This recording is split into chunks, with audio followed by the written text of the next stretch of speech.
everyone. Thank you so much for coming today. My name is Caroline. I'm Emily. I'm Caitlin. And we are the Contending Rebels Theater Cooperative. Thank you so much for coming to see our production of Hamlet today. I hope you all really enjoy the show. We want to thank Burlington City Arts and their Community Artist Fund for giving us a generous grant to make this show a reality. So thank you so much to them. We want to say, we know it's a very, very hot day outside. We hope everybody staying cool, staying hydrated. Yes, move to the shade if you're feeling warm. Come talk to me over at the table over there and grab a bottle of water if you need it. Please take care of yourselves. One other note that I would like to say is if you do want to brave the sun and come sit right here, you can feel free to move even closer. Don't be shy. I can't make any promises, but I have tried to train our actors not to bite. No promises. If you need to use the restroom during the show, there is a porta potty around that side of the barn. If for some reason the porta potty is not working for any reason for you, let us know and we can let you into the barn. It's just also our actors' green room, so we want to give them warning before anybody goes in there. We are selling merch, including these beautiful t-shirts modeled by the other two rebels. So if you also want to visit me over at my nifty little merch table during intermission, you can buy a shirt, a reusable water bottle, a coffee mug, or a sparkly bucket hat. All right. Anything else? Photography is encouraged, and we would love to hear what you thought of the show. So if you post any thoughts or pictures after the show, tag @FoulRebels on any social media, and we should be able to find it. And one more note, if there are planes that go over during the performance, the actors might hold if it's too loud, especially if they are jets, because you won't be able to hear anything. And we want you to get all the beautiful language here at the show. So, all right. Thank you so much for coming. We really hope you enjoy the show. Enjoy the show, everyone.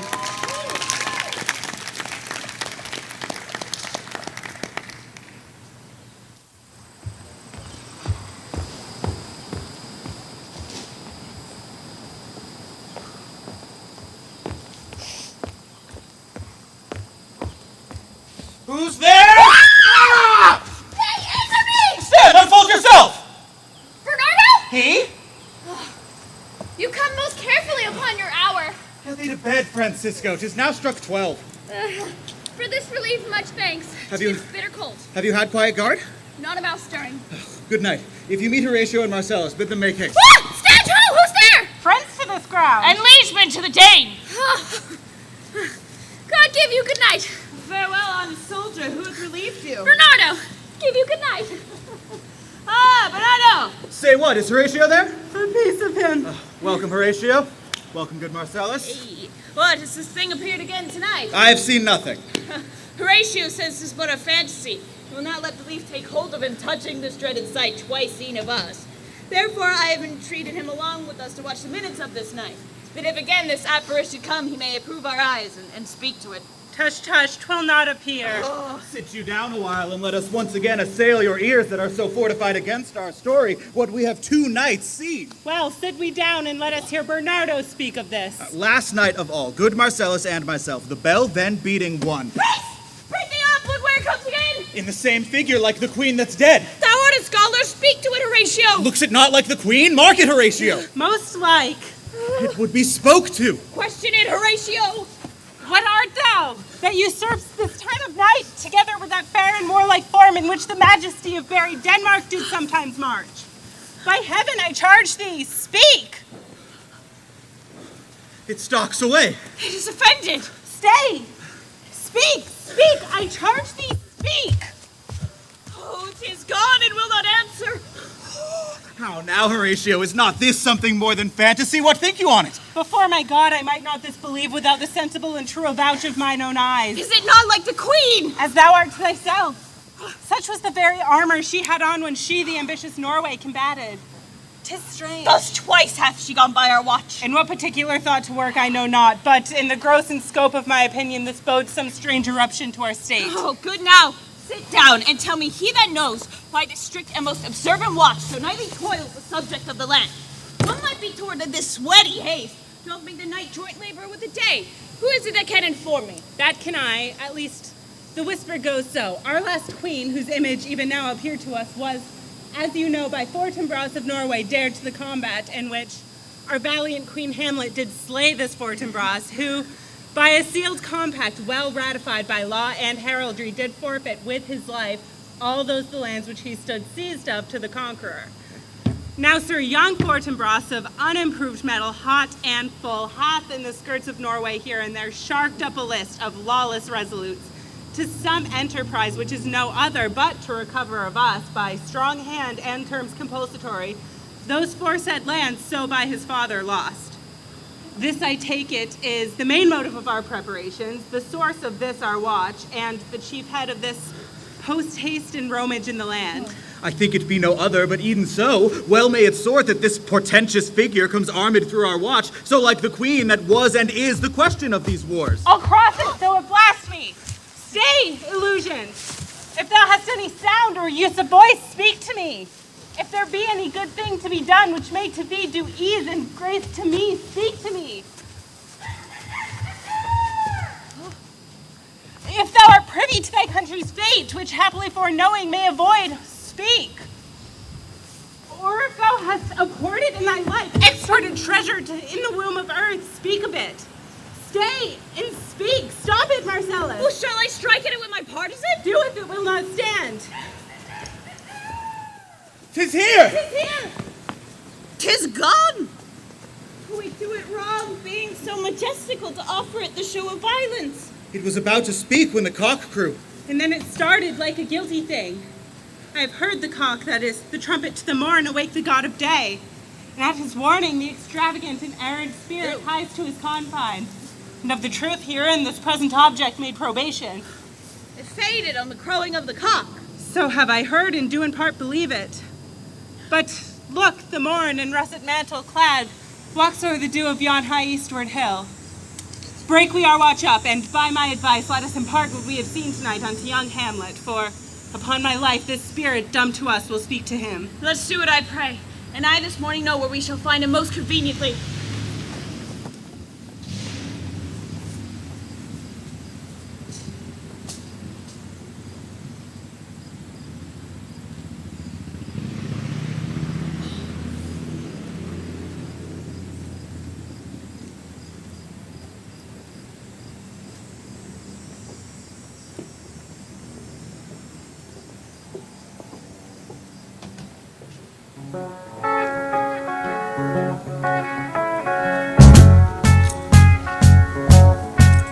Imagine me and you, I do. I think about you day and night. It's only right to think about the girl you love and hold her tight. So happy together. Though yet of Hamlet, our dear sister's death, the memory be green, and that it us befitted to bear our hearts in grief, yet so far hath discretion fought with nature, that we with wisest sorrow think on her together, with remembrance of ourselves. Therefore, our sometime brother, now our king, the imperial joiner of this warlike state, have we, with an auspicious and a dropping eye, with mirth and funeral, and with dirge and marriage, in equal scale weighing delight and dole, taken to husband.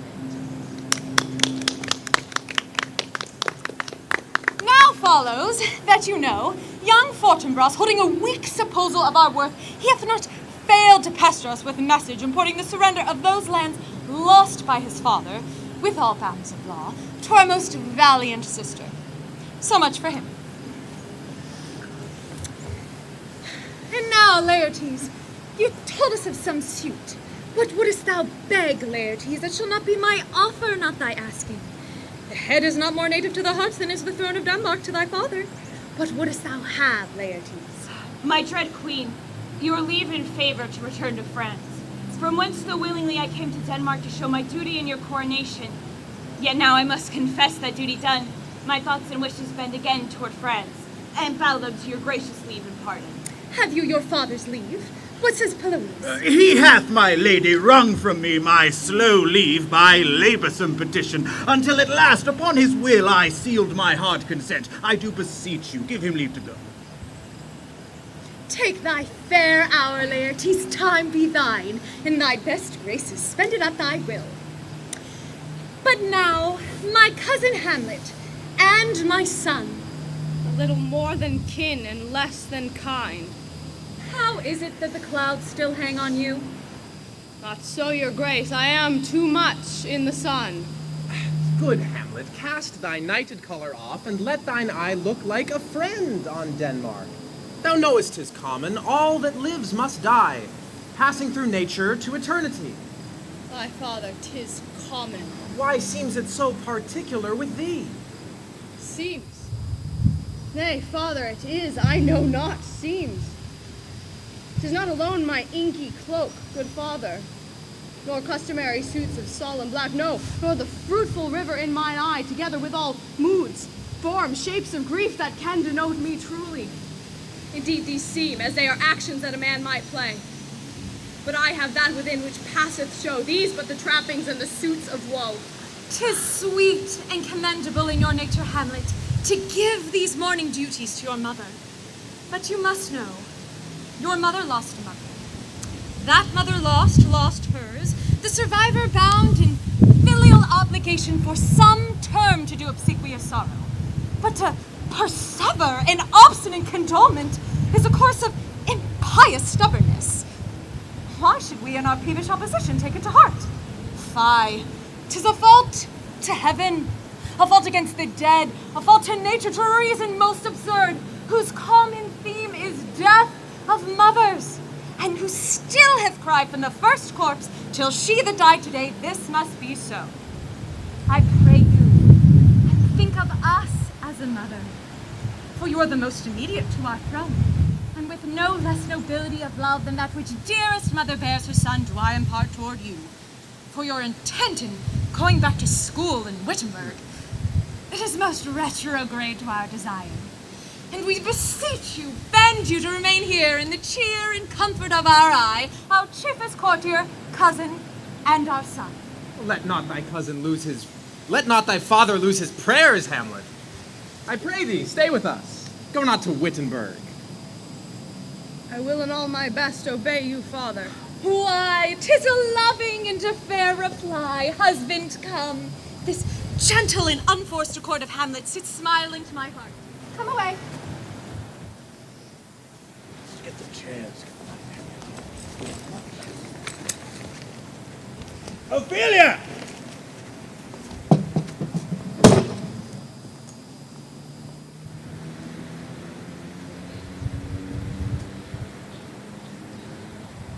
Oh, that this too solid flesh would melt, thaw, and resolve itself into a dew. Or that the everlasting had not fixed his canon against self-slaughter. Oh God! How weary, stale, flat, and unprofitable seem to me all the uses of the world. Fie on it! 'Tis an unweeded garden grown to seed. All things rank and gross in nature possess it merely. That it should come to this. But 2 months dead. Nay, not so much, not 2. So excellent a queen, that was to this, Hyperion to a satyr, so loving to my father that she may not but teem the winds of heaven visit his face too roughly. Oh, heaven and earth must I remember. Why, he would hang on her as if increase of appetite had grown by what it fed on, and yet within a month. Let me not think on it. Frailty, thy name is man. A little month, or ere those shoes were old with which he followed my poor mother's body like Niobe, all tears. Why, even he, oh God, even a beast that wants discourse of reason would have mourned longer. Married to my aunt, my mother's sister, but no more like my mother than I to Hercules. Within a month, ere yet the salt of most unrighteous tears had left the flushing of his galled eyes, he married a wicked speed that posted with such dexterity to incestuous sheets. It is not, nor it cannot come to good. But break my heart, for I must hold my tongue. Hail to your lordship. Horatio, or I do forget myself. The same, my lord, and your poor servant ever. Oh, my good friend, I'll change that name with you. What make you from Wittenberg, Horatio? Marcellus! My good lord. Oh, I'm very glad to see you. Good even, sir. But what in faith make you from Wittenberg? A truant disposition, good my lord? I would not hear your enemy say so. I know you are no truant. But what is your affair in Elsinore?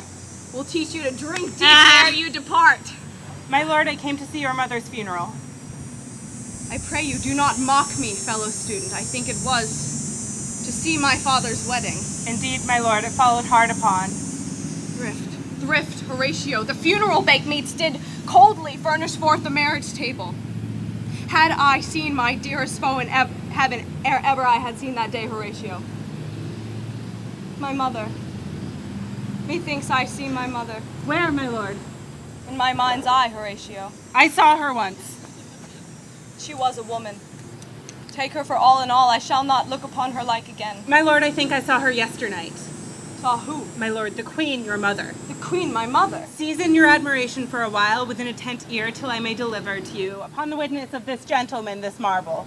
For God's love, let me hear. 2 nights together had these gentlemen on their watch been thus encountered. A figure like your mother, armed at point exactly, cap a pie, appears before them, and with solemn march goes slow and stately by them. This to me in dreadful secrecy impart they did.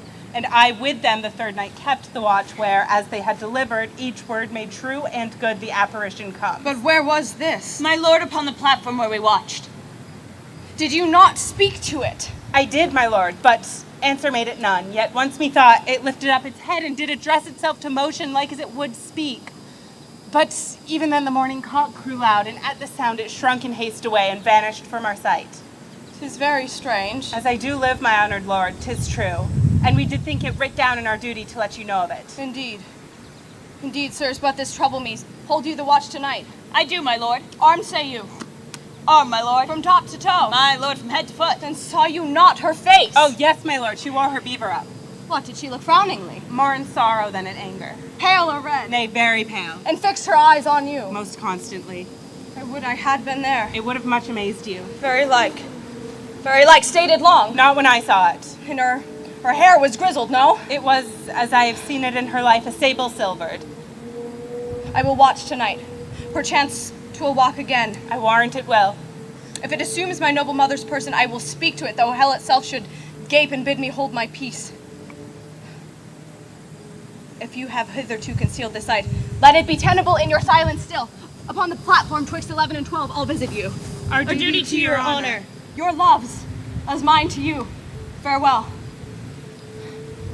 My mother's spirit up in arms. All is not well. I doubt some foul play. Oh, would the night were come. Till then sit still my soul. Foul deeds will rise, though all earth o'erwhelm them to men's eyes.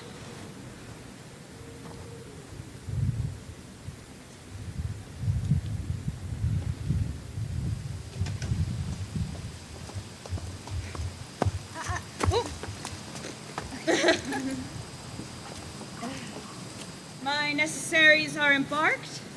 Farewell. And, sister, as the wind give benefit, do not sleep. But let me hear from you. Do you doubt that? For Hamlet, and the trifling of his favor, hold it a fashion and a toy in blood, a violet in the youth of primy nature, forward, not permanent, sweet, not lasting, the perfume and suppliance of a minute, no more. No more, but so. Think it no more. Perhaps he loves you now, and now no soil nor coddle doth besmirch the virtue of his will. But you must fear his greatness weighed, his will is not his own, for he himself is subject to his birth. He may not carve for himself, for upon his choice depends the safety and health of this whole state. Therefore must his choice be circumscribed to the voice and yielding of that body, whereof he is the head. Then if he says he loves you, fear it, Ophelia. Fear it, my dear sister. and hold you in the rear of your affection, out of the shot and danger of desire. Virtue itself scapes not calumnious strokes, and in the liquid morn and dew of youth, contagious blasphemies are most imminent. Be wary then, best safety lies in fear. Youth to itself rebels, though none else near. I shall the effect of this good lesson keep as a watchman to my heart. But, good my brother, do not, as some ungracious pastors do, show me the steep and thorny way to heaven, whilst like a huffed and reckless libertine, himself the primrose path of Dahlias treads, and recks not his own reed. Oh, fear me not. Laertes! I speak love. But here my father comes. A double blessing is a double grace. Occasion smiles upon a second leaf. Oh, yet here, Laertes, aboard for shame. The wind sits in the shoulder of your sails, and you are stayed for. There, my blessing with thee. And these few precepts in thy memory see thou character. Give thy thoughts no tongue, nor any unproportioned thought his act. Well, be thou familiar, but by no means vulgar. Those friends thou hast, and their adoption tried, will grapple them to thy soul with hoops of steel. But do not dull thy palm with entertainment of each new-hatched, unfledged comrade. Well, beware of entrance to a quarrel, but being in it, bad that the opposed may beware of thee. Give every man thy ear, but few thy voice. Take each man's censure, but reserve thy judgment. Costly thy habit as thy purse can buy, but not expressed in fancy, rich, not gaudy, for the apparel oft proclaims the man, and they in France of the best rank and station are of a most generous and select chief in that. Well, neither a borrower nor a lender be, for loan oft loses both itself and friend, and borrowing dulls the edge of husbandry. This above all, to thine own self be true. And it must follow, as the night the day, thou canst not then be false to any man. Farewell. My blessing season this in thee. Most humbly do I take my leave, my lord. The time invites you, your servants tend. Go. Farewell, Ophelia, and remember well what I have said to you. 'Tis in my memory locked, and yourself shall keep the key of it. Farewell. What is't, Ophelia, he hath said to you? So please you, something touching the Lord Hamlet. Ay, marry, well bethought. 'Tis told me he hath very oft of late given private time to you, and you yourself have of your audience been most free and bounteous. Now, if it be so, as so 'tis put on me, and in way of caution I must tell you, you do not understand yourself so clearly as it behooves my daughter and your honor. Now, what is between you? Give me up the truth. He hath, my lord, of late, made many tenders of his affection to me. Affection? Perfect! You speak like a green girl. Do you believe his tenders, as you call them? I do not know, my lord, what I should think. Aye, Mary, I'll teach you. Think yourself a baby, that you have taken these tenders for true pay, which are not sterling. Tender yourself more dearly, or you'll tender me a fool. My lord, he hath importuned me with love in honorable fashion. Aye, fashion you may call it. And hath given countenance to his speech, my lord, with almost all the holy vows of heaven. From this time, be somewhat scanter of your maiden presence. Set your entreatments at a higher rate than a command to parley, for the Lord Hamlet believes so much in him that he is young, and with a longer tether may he walk than may be given you. In short, Ophelia, do not believe his vows, for they are brokers, not of that dye which their investments show, but mere implorators of unholy suits. I would not, from this time, have you so slander any moment leisure as to give words or talk to the Lord Hamlet. I shall obey, my lord.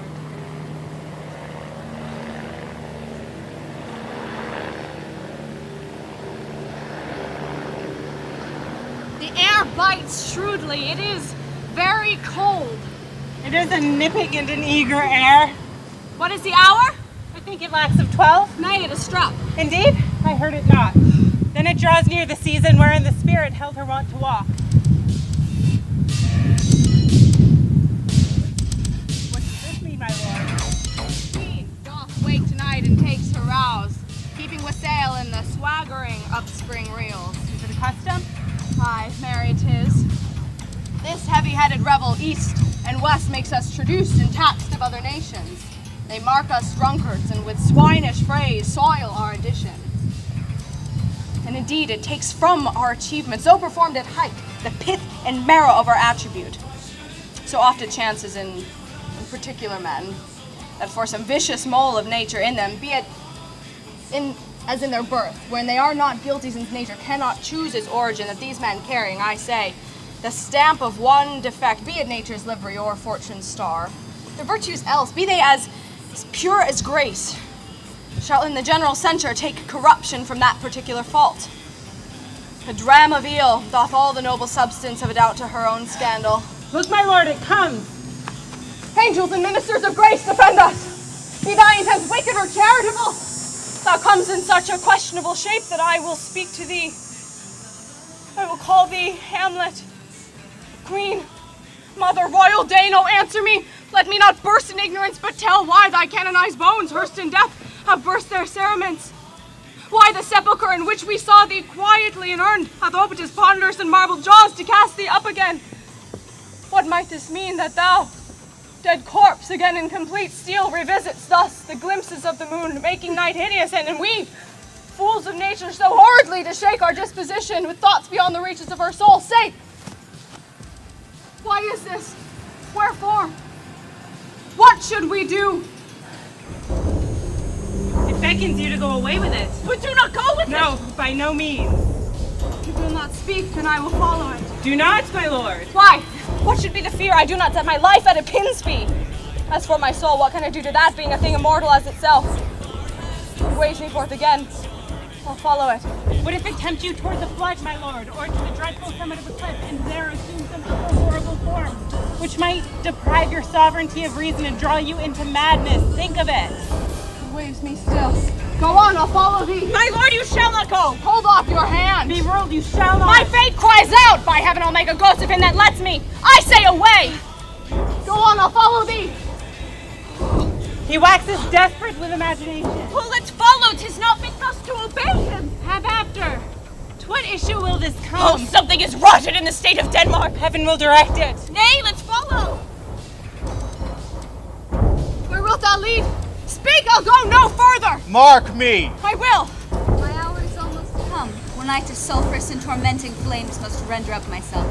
Alas, poor ghost. Pity me not, but lend thy serious hearing to what I shall unfold. Speak, I am bound to hear. So art thou to revenge when thou shalt hear. I am thy mother's spirit, doomed for a certain term to walk the night, and for the day confined to fast and fires.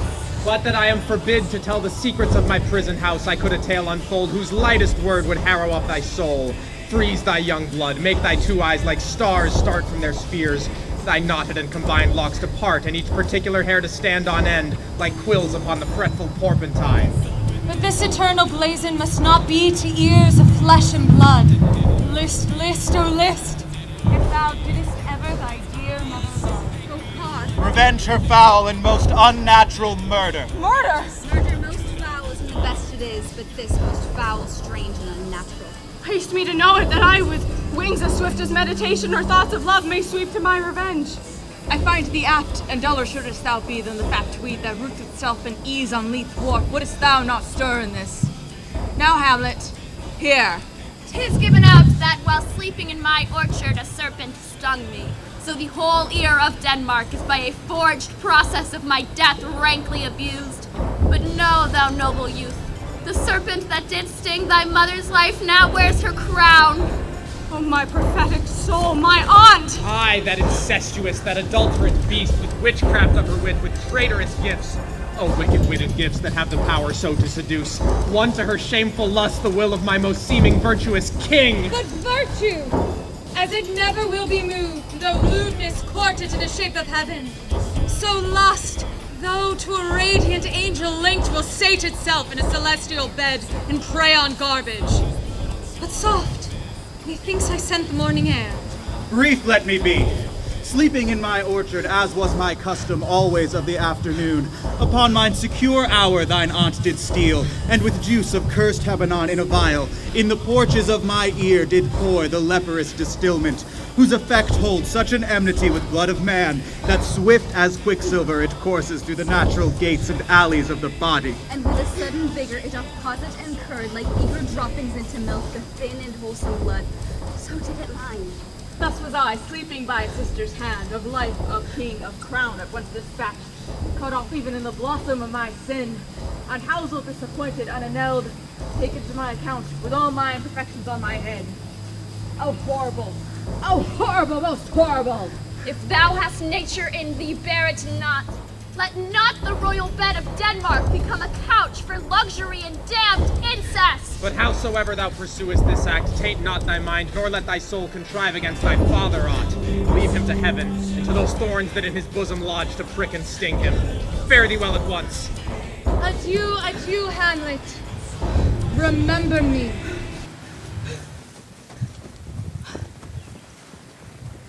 Oh, you host of heaven, O earth.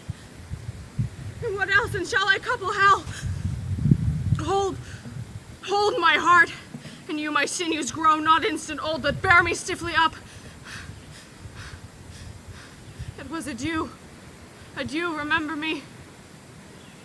Aye, thou poor ghost, while memory holds a seat in this distracted globe, remember thee. Yea, from the table of my memory I'll wipe all trivial fond records. Oh, most pernicious man. Oh, villain, smiling, damned villain, that one may smile and be a villain. At least I'm sure it may be so in Denmark. So, aunt, there you are. Now to my word, it was adieu, remember thee. I have sworn it. And so it is. Hello, my lord! Hello! Oh, Holbert, come, boy, come! How is it, my noble lord? What news, my lord? Wonderful. Good, my lord, tell it. Nay, you'll reveal it. Not I, my lord, by heaven. Nor I, my lord. How say you then? Would heart of man once thinketh, but you'll be secret. Aye, by heaven, my lord. There's ne'er a villain dwelling in all Denmark, but she is an errant knave. There needs no ghost, my lord, come from the grave to tell us this. Why, right. You are in the right. And now, without more further circumstance, I hold it fit that we shake hands and part. And now, good friends, as you are friends, scholars, soldiers, bid me this one poor request. What is it, my lord? We will. Never make known what you have seen tonight. My lord, we will not. Nay, but swear it. In faith, my lord, not I. Nor I, my lord, indeed. Upon my sword. Oh, we have sworn, my lord, already. Indeed, upon my sword, indeed. Say so. Art thou there, true penny?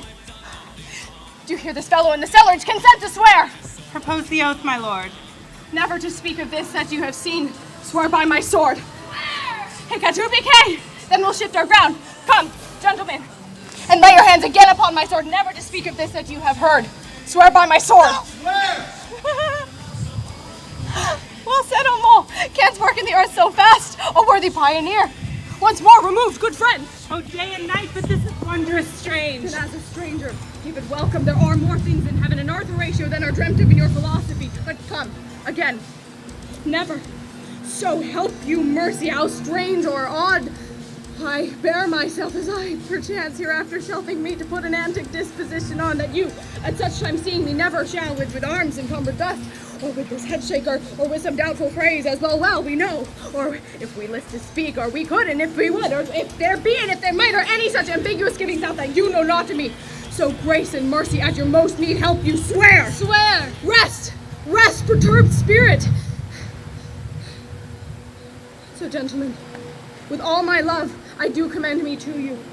For what so poor a man as Hamlet is may do to express his love and friending to you, God willing, shall not lack. Come, let's go in together. And still your fingers on your lips, I pray. Time is out of joint. No cursed spite that I was ever born to set it right. Hey, let's go in together.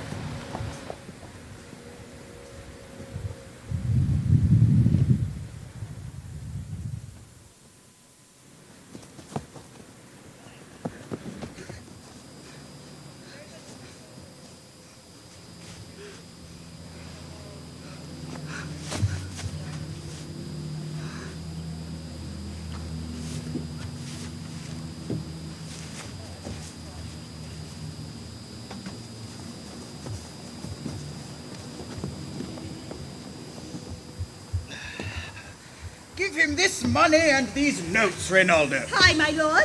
You'll do marvelous wisely, good Reynaldo, before you visit him to make inquire of his behavior. Oh, my lord, I did intend it. Oh, very well said. Look you, sir. Inquire me first what danskers are in Paris, and how, and who, and what means, and where they keep, at what company, at what expense. And by following this encompassment and drift of question that they do know my son, come thou more nearer than your particular demands will touch it. Take you as 'twere some, distant knowledge of him, as, thus. I did know his father and his friends, and in part him. Do you mark this, Reynaldo? Oh, very well, my lord. So from there, put on him what forgeries you please. Well, marry, none so rank as may dishonor him, take heed of that. But, sir, such wanton, wild, and usual slips as are companions noted and most known to youth and liberty. As gaming, my lord. Aye, or, drinking, or gaming, quarreling, fencing, drabbing.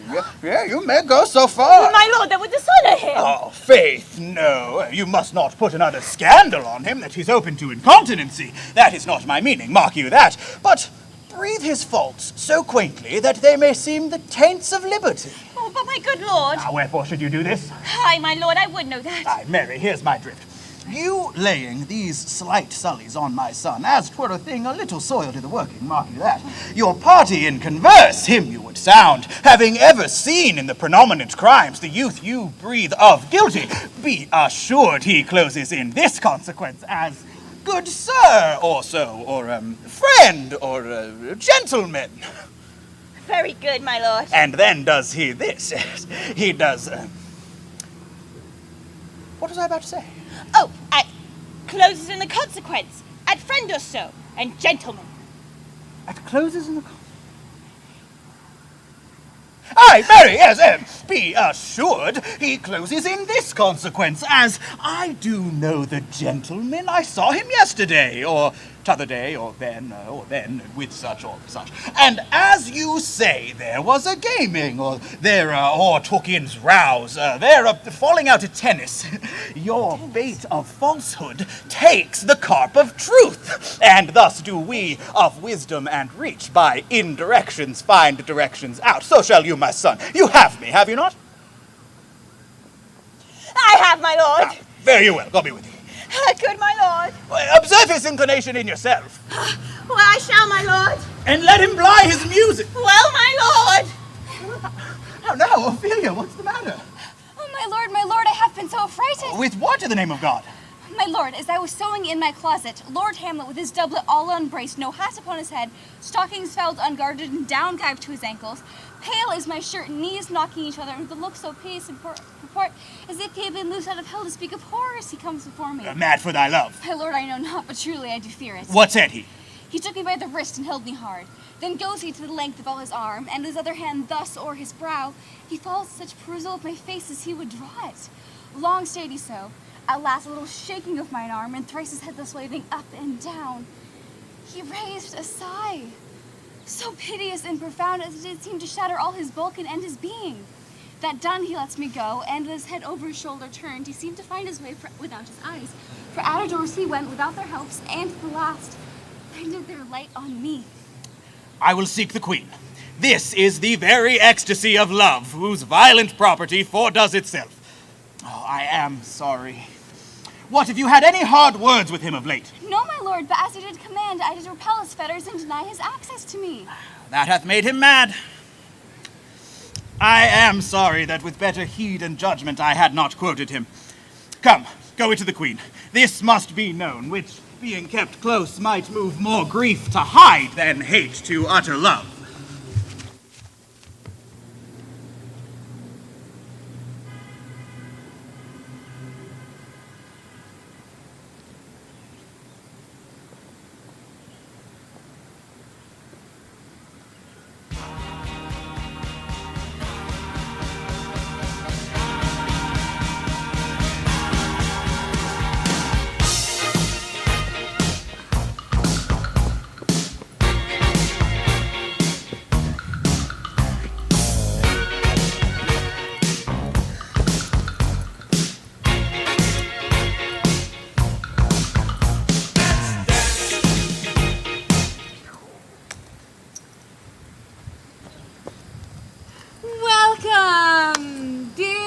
Rosencrantz and Guildenstern. Moreover, that we much did long to see you. Something have you heard of Hamlet's transformation, so call it? What it should be more than his mother's death?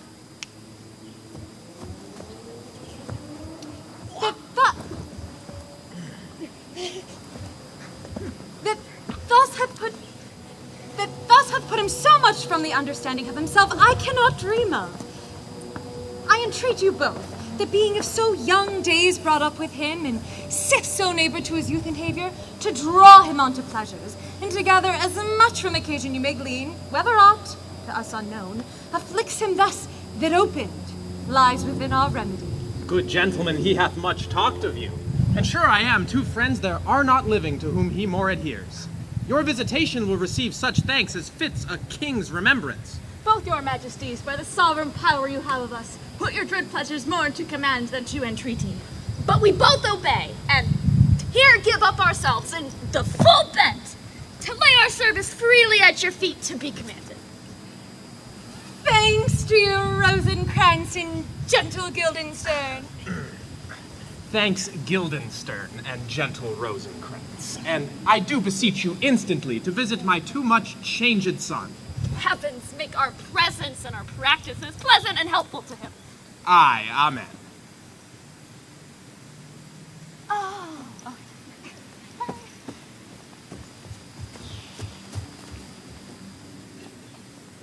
Polonius tells me, my dear Claudius, he hath found the head and source of all your son's distemper. I doubt it is no other but the main, his mother's death, and our hasty marriage. Well, we shall sift him. My liege, to expostulate what majesty should be, what duty is, why day is day, night, and time is time, were to do nothing but to waste night, day, and time. Therefore, since brevity is the soul of wit, and tediousness the limbs and outward flourishes, I will be brief. Your noble son is mad. Mad, call I it, for to define true madness, what is't to be nothing else but mad? But let that go. More matter with less art. Oh, good sir, I swear I use no art at all. That he is mad, 'tis true. 'Tis true, 'tis pity, and pity 'tis true. A foolish figure. Mad, let us grant him then. And what remains is to find out the cause of this effect. Prepend. I have a daughter, she is mine, who in her duty and obedience, mark you, hath given me this. Now, gather and surmise. To the celestial and my soul's idol, the most beautified Ophelia, that's an ill phrase, a vile phrase. Beautified is a vile phrase, but you shall hear it thus. In her excellent white bosom,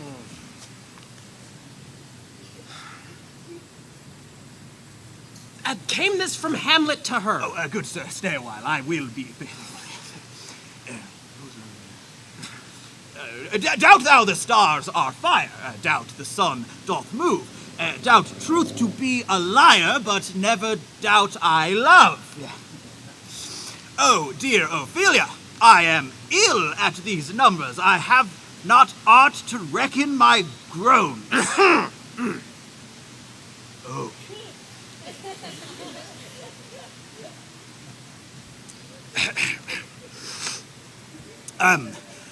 But that I love thee best, oh, most best, believe it, adieu thine evermore, most dear lady, whilst this machine is to him Hamlet. Now, this, in obedience, hath my daughter shown me, and, more above, hath his solicitings, as they've fallen out by time, by means and place, all given to mine ear. But how hath she received his love? What do you think of me? As of a man faithful and honorable. Oh, I would fain prove so, but what might you think when I had seen this hot love on the wing, as I perceived it before my daughter told me? What might you, or your majesty, your king here, think? No, I went round to work, and my young mistress thus I did bespeak. Lord Hamlet is a prince, out of thy star, this must not be. And then I precepts gave her that she should lock herself from his resort, admit no messengers, receive no tokens, and which done, she took the fruits of my advice, and he, repulsed, fell into a sadness, and then into a fast, thence to a watch, and then into a weakness, thence to a lightness, and by this declension into the madness wherein now he raves. Do you think... And all we mournful. Do you think 'tis thus? It may be. Very likely. How may we try it further? You know, he sometimes walks 4 hours together here in the lobby. So he does indeed. At such a time, I'll loose my daughter on him. Be you and I behind an arras, mark the encounter. We will try it. But look, where sadly the poor wretch comes reading. Away, I do beseech you. I'll board him presently. How does my Lord Hamlet? Well, God of mercy! Do you know me, my lord? Excellent well. You are a fishmonger. Not I, my lord. Then I would you were so honest a man. Honest, my lord? Aye, sir, for to be honest as this world goes is to be one man picked out of 10,000. That's very true, my lord. For if the sun breed maggots in a dead dog, being a god-kissing carrion, have you a daughter? I have, my lord. Let her not walk in the sun. Conception is a blessing, but not as your daughter may conceive. Friend, look to it. What do you read, my lord? Words. What is the matter, my lord?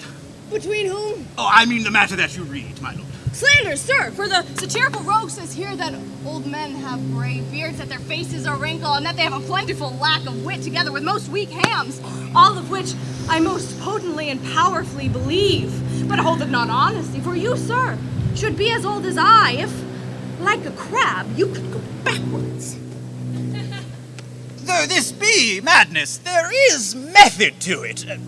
Will you walk out of the air, my lord? into my grave. Indeed, that is out of the air. How pregnant sometimes his replies are. My honorable lord, I will most humbly take my leave of you. Sir, you cannot. Take from me anything I would more willingly part with all, except my life. Except my life. Except my life.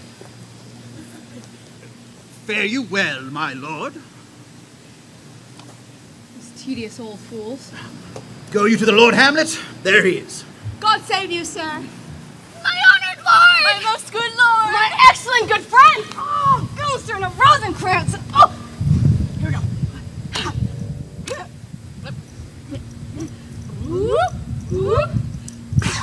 Ooh, good lads! How do ye both? As the indifferent children of the earth. Happy in that we are not over happy.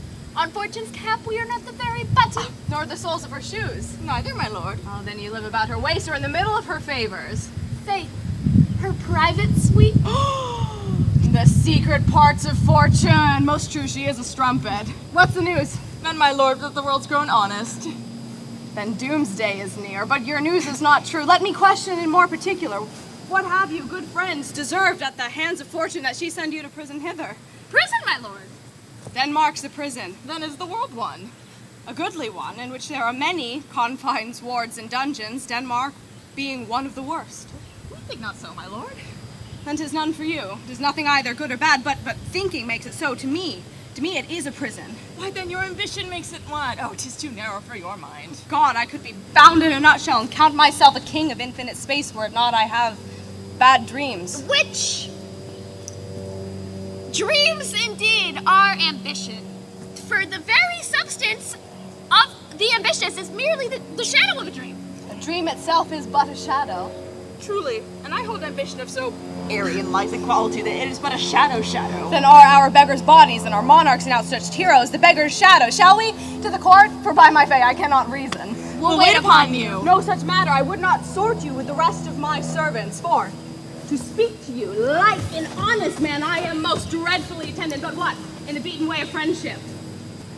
Make you at Elsinore. To visit you, my lord, no other occasion. Beggar that I am even poorer in thanks, but I thank you. And sure, good friends, my thanks are too dear, halfpenny. Were you not sent for?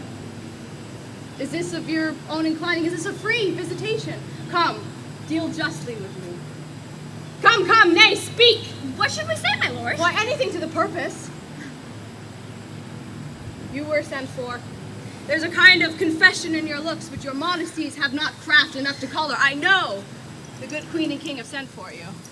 To what end, my lord? Well, that you must answer me. But let me conjure you. By the rights of our fellowship, be even and direct with me, whether you were sent for or no. What say you?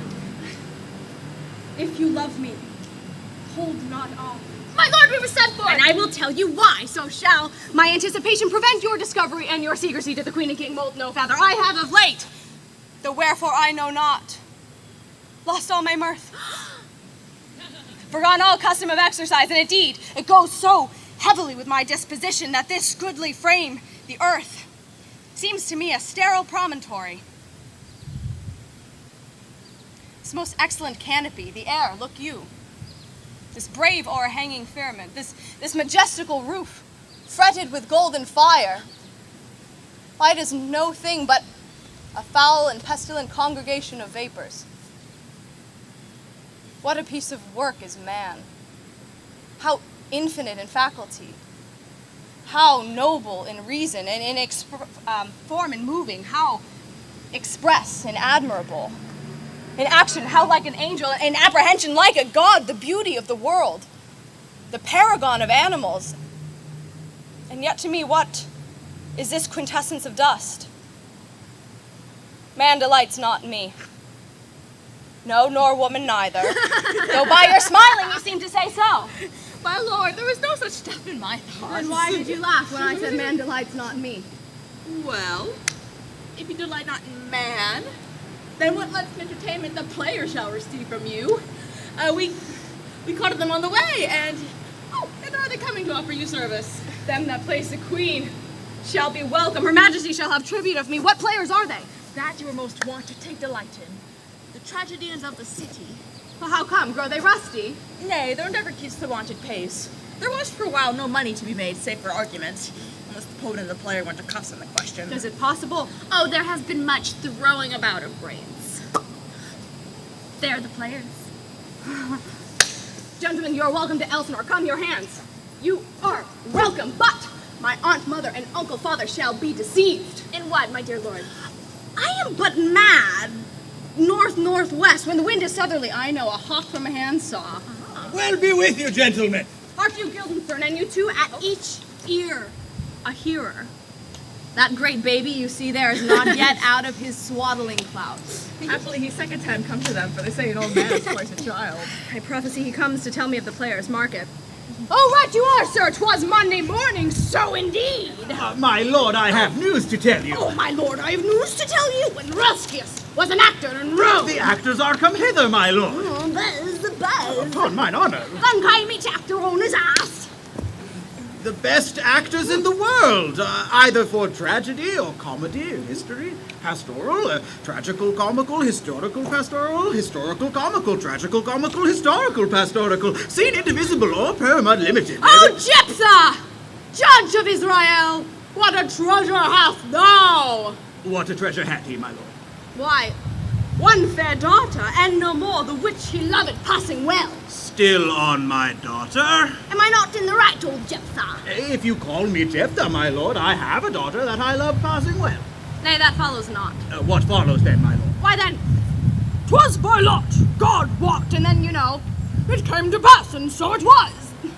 The first row of the pious chanson will tell you more, but look where my abridgment comes. You are welcome, masters. Welcome all. I'm glad to see thee well. Oh, my good friends, you are welcome.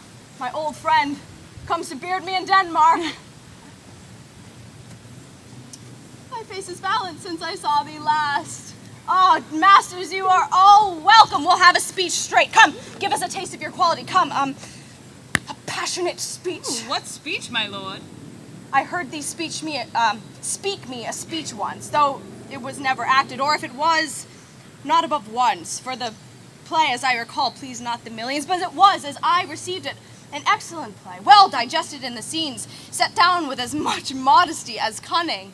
Oh, there was one speech in it I chiefly loved. It was Aeneas's tale to Dido, and thereabout it especially where she speaks of Priam's slaughter. If it live in your memory, begin at this line.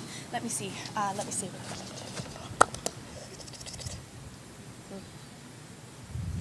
the rugged Pyrrhus. Like the Hyrcanian beast. No, that's not so. It begins with Pyrrhus. The rugged Pyrrhus, whose sabled arms, as black as to his purpose, did the knight resemble, as he lay crouched in the ominous horse. Roasted in wrath and fire, thus hoarse eyes with coagulate gore, with eyes like carbuncle, that hellish Pyrrhus did old grandsire Priam seek, so proceed you. Oh, God, my lord, well spoken, with good accent and good discretion. Pardon me.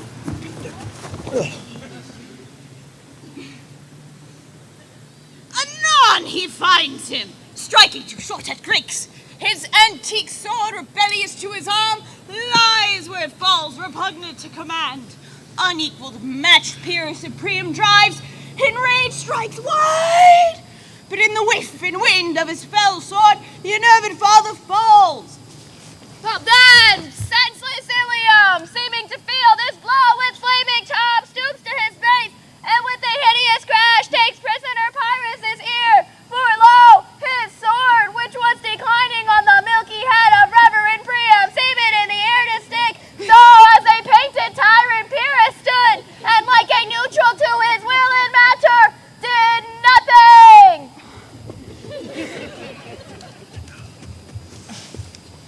As we often see, against some storm, a silence in the heavens. The rack stands still, the bold wind speechless, and the orb below as harsh as death. Anon, the dreadful thunder doth rip the region.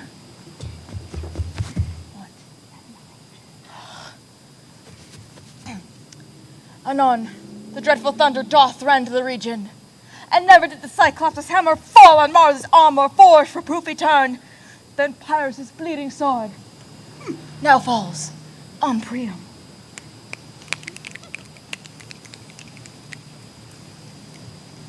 Go! Out, thou strumpet fortune! All you gods, in general Sinnoh, take away her power. Break all the spokes and fellies from her wheel, and bowl the round nave down the hill of heaven, as low as to the fiends. This is too long. You will to the barbers with your beard.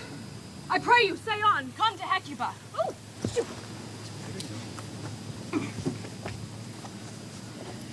Ran barefoot up and down, threatening the flames with besom room.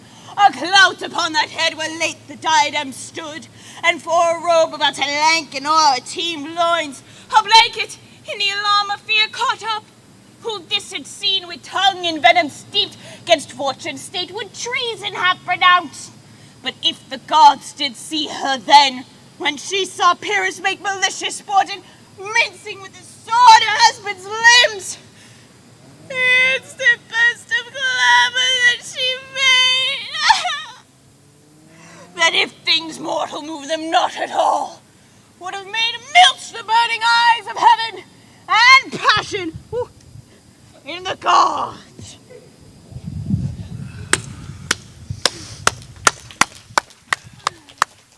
Look whether he has turned his color and has tears in his eyes, pray you no more. 'Tis well.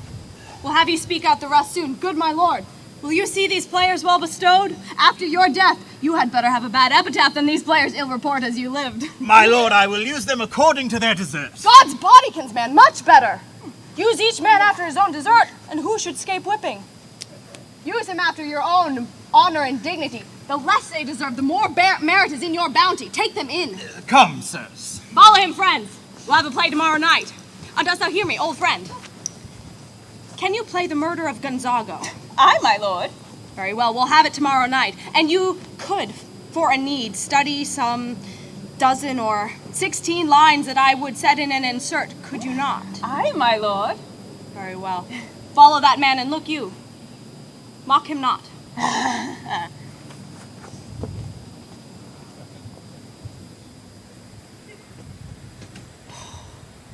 Now I am alone. What a rogue and peasant slave am I.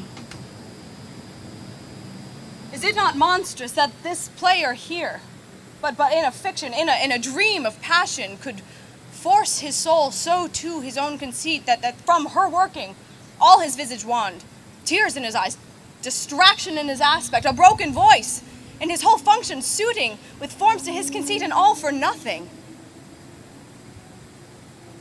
For Hecuba. What's Hecuba to he, or he to Hecuba, that he should weep for her? What would he do had he the motive and the cue for passion that I have? Why, he would drown the stage in tears, make mad the guilty, and appall the free. Yet I, a muddy metal rascal, can say nothing. Am I a coward? Who calls me villain? Gives me the lie in the throat as deep as to the lungs. Who does me this? That I am pigeon-livered and lack gall to make oppression bitter. Bloody, body villain. Remorseless, treacherous, lecherous, kindless villain!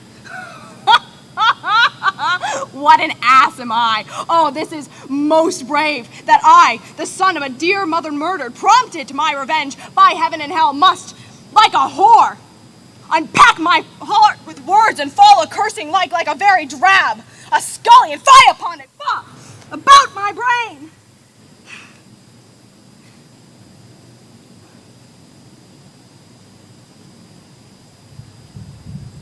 I have heard that guilty creatures sitting at a play have by the very cunning of the scene been struck so to the soul that presently they have proclaimed their malefactions. For murder, though it have no tongue, speaks with miraculous organ. I'll have these players play something like the murder of my mother before my aunt. I'll observe her looks. I'll tend her to the quick. If she but blench, I know my course. The spirit I have seen may be the devil, and the devil hath power to assume a pleasing shape, and yea, perhaps out of my weakness and my melancholy, as it is very potent with such spirits, abuses me to damn me. I'll have grounds more relative than this. The play's the thing wherein I catch the conscience of the king.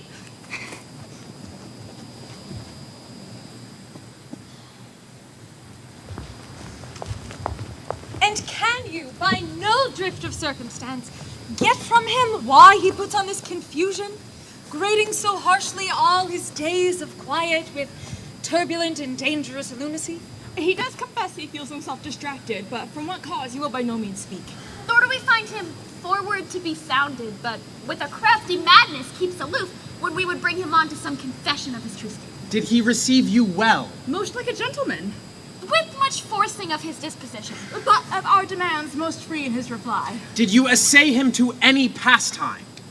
Good sir, it so fell out that certain players we overwrought on the way. Of these we told him, and there did seem in him to be a kind of joy to hear of it. They are about the court, and as I think, they already have the order this night to play before him. 'Tis too true, and he beseeched me to entreat your majesties to see and hear the matter. With all my heart, and it doth much content me to hear him so inclined. Good gentlemen, give him a further edge, and drive his purpose on to these delights. We shall, my liege. Sweet husband, leave us too, for we have closely sent for Hamlet hither, that he, as 'twere by accident, may here affront Ophelia. Her father and myself, we may of their encounter frankly judge and gather by him as he has behaved, if it be the affliction of his love or no that thus he suffers for. I shall obey you. And for your part, Ophelia, I do wish that your good beauties be the happy cause of Hamlet's wildness. So shall I hope your virtues bring him to his wonted way again, to both your honors. Good sir, I wish it may. Ophelia, walk you here, so please you. We will bestow ourselves. Read on this book. That show of such an exercise may color your loneliness. We are oft to blame in this. 'Tis too much proved true that with devotion's visage and pious actions we do sugar o'er the devil himself. Oh, 'tis too true, oh heavy burden. I hear him coming. Let's away.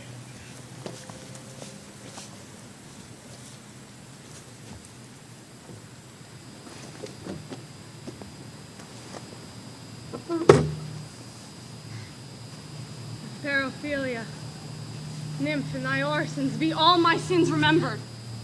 Good my lord, how does your honor this many a day? I humbly thank you. Well, well, well. My lord, I have remembrances of yours that I've long and longed to redeliver. I pray you now receive them. Not I never gave you aught. My honored lord, you know it well you did, and with them words of so sweet breath composed has made the things more rich. Their perfume lost, take these again, for to the noble mind rich gifts wax poor when givers prove unkind. Fair, my lord. Are you honest? My lord? Are you fair? What means your lordship? But if you're honest and fair, your honesty shall admit no discourse to your beauty. Could beauty, my lord, have better commerce than with honesty? Aye, truly.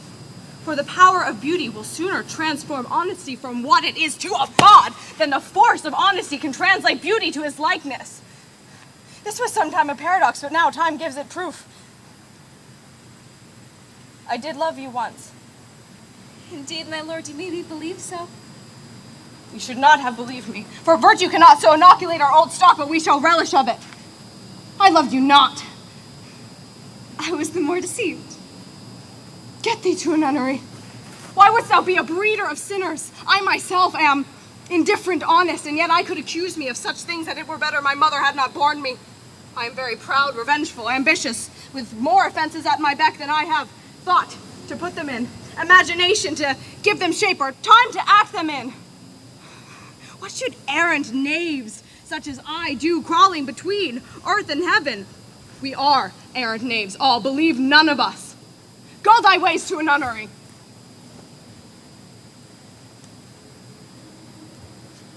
Where's your father? At home, my lord.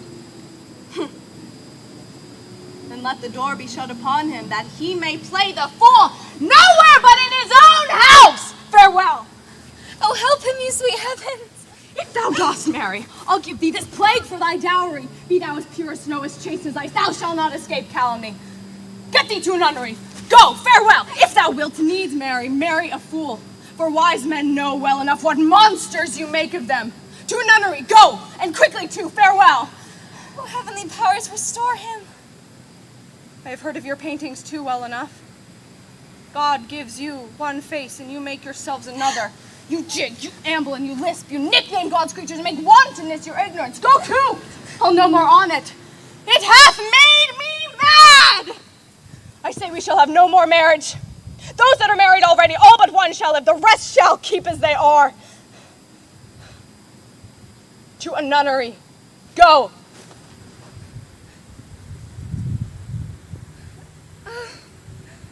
A noble mind is here o'erthrown.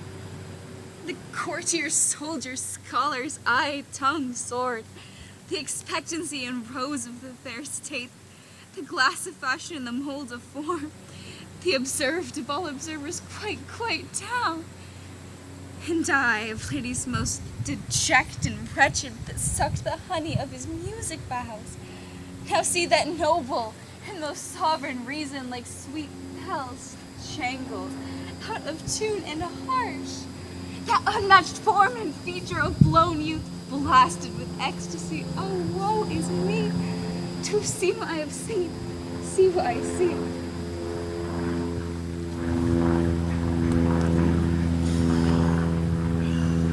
Love, his affections do not that way tend, nor what he spake, though it lacked form a little, was not like madness. There's something in his soul, o'er which his melancholy sits on brood, and I do doubt the hatch and the disclose will be of some danger. For to prevent, I have in quick determination thus set it down. He shall, with speed to England, for the demand of our neglected tribute. Happily the seas and countries different with variable objects shall expel this something settled matter in his heart, wherein his brain still beating thus puts him from fashion of himself. What do you think of it?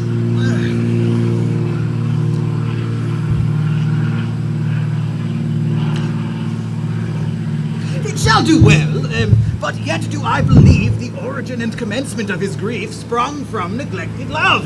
Oh, how now, Ophelia? You need not tell us what Lord Hamlet said. We heard it all. My liege, do as you please, but if you hold it fit, After the play, let his royal father all alone entreat him to show him his grief. Let him be round with him, and I'll be placed, so please you, in the ear of all their conference. If ye find him not, to England send him, or confine him where your wisdom best shall think. It shall be so. Madness and great ones must not unwatched go.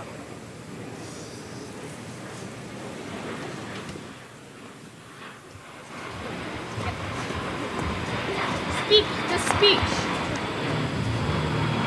I pray you as I pronounced it to you, drippingly on the tongue. But if you mouth it as many of your players do, I would as rather the town crier spoke my lines. It offends me to the very soul to hear a robustious, periwig-padded fellow tear passion to very tatters, to shreds, to split the ears of the groundlings, who, for the most part, are incapable of nothing but inexplicable dumb show and noise. Oh, I warrant your honor. Be not too tame neither. Let your own discretion be your tutor. Suit the action to the word to the action.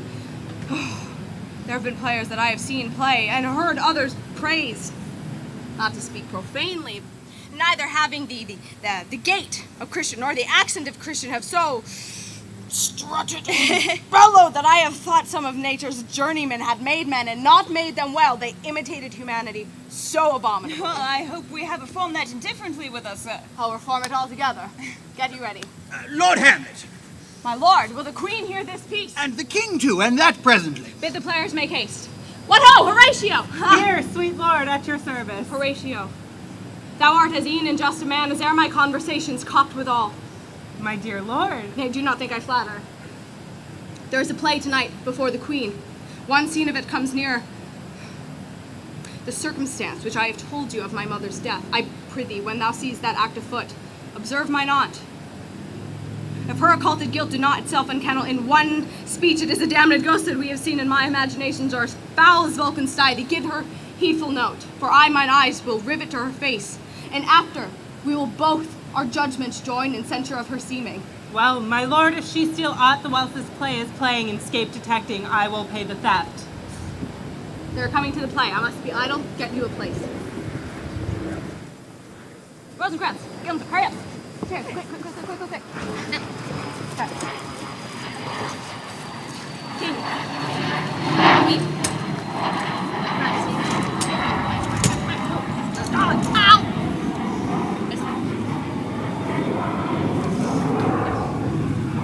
How fares our cousin Hamlet? Excellent in faith. Of the chameleon's dish, I eat the air, promise crammed. You cannot feed capons so. I have nothing with this answer, Hamlet. These words are not mine. No, nor mine now.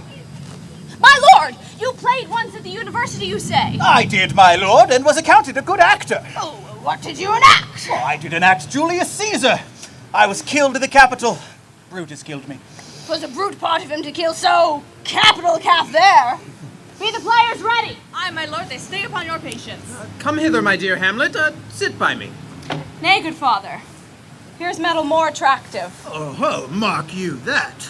Lady, shall I lie in your lap? No, my lord. I mean my head upon your lap. Aye, my lord. What? Thought you I meant country matters? I think nothing, my lord.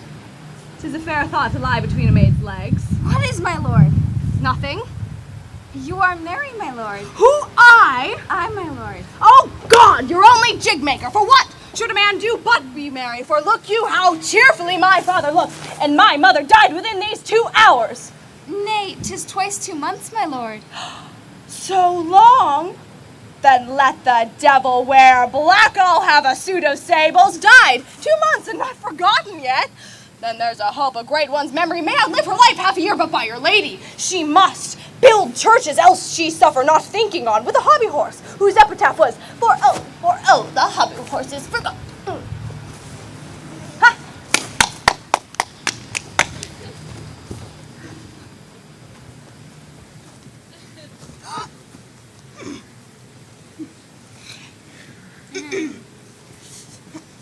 Woo! Yay!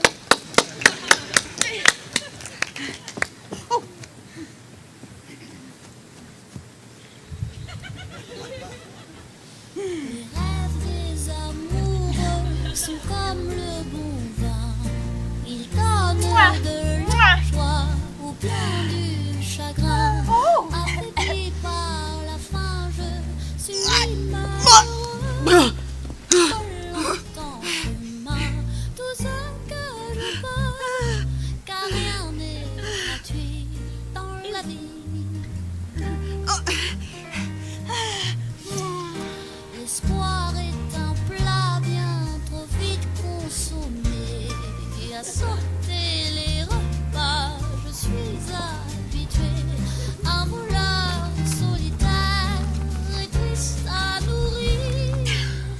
Je suis amère, je ne peux réussir, car rien n'est gratuit dans la vie. Jamais on ne me dira que la course aux étoiles, ça n'est pas pour moi. Laissez-moi vous émerveiller et prendre mon envol. Nous allons enfin nous régaler.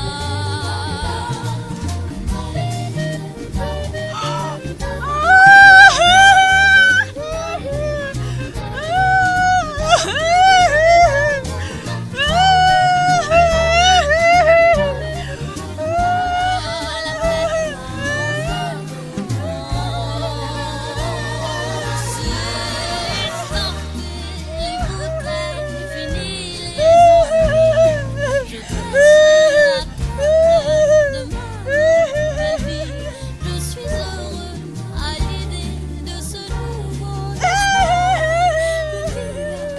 caché. Et puis libre enfin le festin des cieux.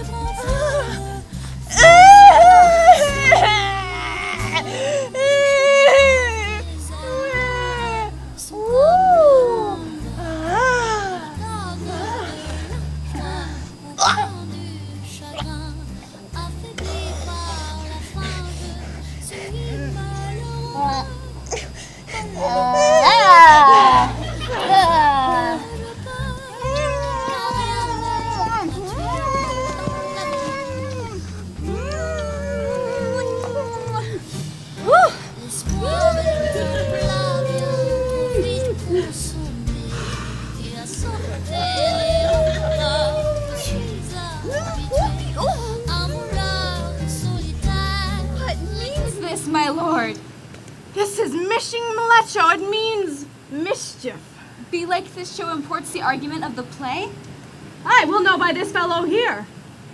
The players cannot keep counsel, they'll tell all. Will he tell us what this show meant? Aye, or any show you show him, be you not ashamed to show. He'll not shame to tell you what it means. You are not. I'll mark the play. For us, and for our tragedy, you're stooping to your clemency. We beg your hearing patiently. Is this the prologue or the posy of a ring? 'Tis brief, my lord. As a man's love. Full 30 times hath Phoebus' cart gone round, Neptune's salt wash, and Tellus' orbit ground, and 30 dozen moons with borrowed sheen about the earth have times 1230s been, since love our hearts and Hymen did our hands unite communal in most sacred bands. Many journeys may the sun and moon make us again count o'er ere love be done. But woe is me, you are so sick of late, so far from cheer and from your former state, that I distrust you. Yet though I distrust, discomfort you, my love, in nothing must. For man holds fear in love in quantity, neither in aught nor in extremity. Now what my love is proof hath made you know, and as my love is sized, my fear is so. Where love grows great, the littlest doubts are fear. Where little fears grow great, great love grows there. Faith, I must leave thee, love, and shortly too. My operant powers their functions leave to do, and thou shalt live in this fair world behind, honored, beloved, and haply one is kind, for a wife shalt thou. Oh, confound the rest! Such love must needs be treason in my breast. In second wife, let me be accursed. None wed the second, but who killed the first. Wormwood. These instances of second marriage move our base respects of thrift, but none of love. A second time I kill my dear wife dead, when my second wife kisses me in bed. Our thoughts are ours, their ends none of our own. So think thou wilt no second partner wed, but die thy thoughts when thy first wife is dead. Nor earth to give me food, nor heaven light. Sport and repose block from me day and night. Both here and hence pursue me lasting dread. If once a widower ever I re-wed. She should break it now. 'Tis deeply sworn. Sweet, leave me here a while. My spirits grow dull, and fain I would beguile the tedious day with sleep. Sleep rock thy brain, and never mischance come between us twain.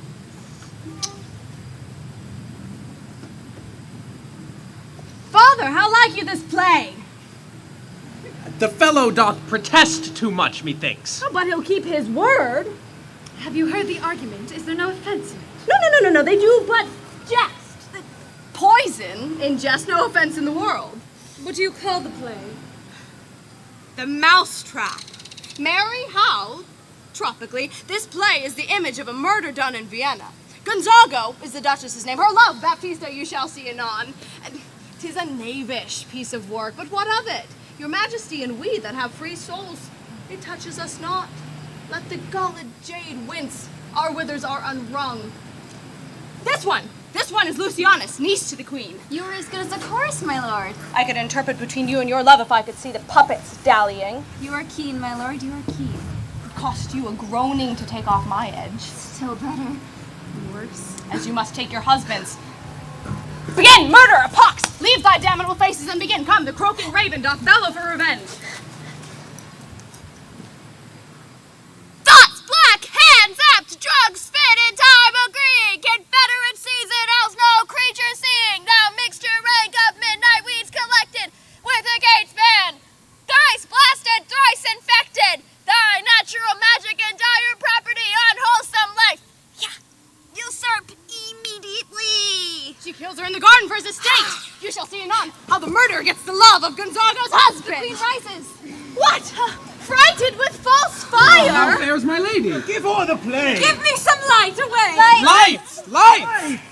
Let the stricken deer go weep, the heart ungalled play, for some must watch while some must sleep, so runs the world away. Horatio, I will take that ghost word for 1,000 pounds did perceive. Very well, my lord. Upon the talk of poison. I did very well note her. Good. Some music, come the recorders. For if the queen like not the comedy, why then be like she likes it not pretty. Come, some music! Good my lord! Vouchsafe me a word with you! Good my lord! Vouchsafe me a word with you! Oh, whole history! The queen, my lord. Aye, sir, what of her? Is in her retirement marvelous distempered. With drink, sir. No, my lord, rather with choler. Your wisdom should serve itself more richer to signify this to her doctor. For me to put her to purgation would perhaps plunge her into far more choler. Good my lord! Put your discourse into some frame and start not so wildly from my affair. I am tamed, sir. Pronounce. The king your father hath sent me to you. You're welcome. Nay, good my lord, this courtesy is not of the right breed. If it shall please you to make me a wholesome answer, then I will do your father's commandment. If not, your pardon and my return shall be the end of my business. Sir, I cannot. What, my lord? Give you a wholesome answer, my wit's diseased. But such answer as I can give you shall command, or, as you say, my father. But no more, to the point. My father, you say. Then thus he says your behavior hath struck him into amazement and admiration. Wonderful son, that can so astonish a father. Is there no sequel at the heels of this father's admiration? Impart. He desires to speak with you in his closet ere you go to bed. We will obey him were he 10 times our father. Have you any further trade with us? My lord, you once did love me. I do still by these pickers and stealers. Good, my lord. What is your cause of distemper? You do surely bar the doors of your own liberty to deny your grief to your friends. Sir, I lack advancement. How can that be when you have the voice of the queen herself for your succession in Denmark? Aye, but as the grass grows, the proverb is somewhat musty. Good, the recorders, let me see. And I do not well understand it. Would you play upon this pipe. I cannot, my lord. I pray you. Believe me, I cannot. I do beseech you. I know no touch of it. Why, it's as easy as lying. Govern these bandages with your fingers and thumb. Give it breath with your voice, and it shall discourse most eloquent music. Look, you hear the stops. But these cannot I commend to any utterance of harmony. I have not the skill. Why, look you, how unworthy a thing you make of me. You would seem to know my stops. You would play me. You would sound me from my lowest note to the top of my compass, and yet there is much music.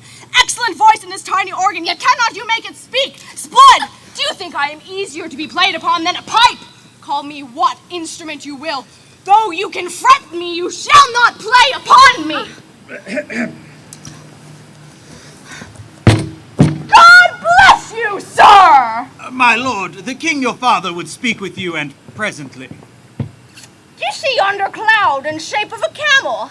By the mast, 'tis like a camel indeed. Methinks it's like a weasel. It is very backed like a weasel, my lord. Like a whale. Very like a whale. And I will come to my father by and by.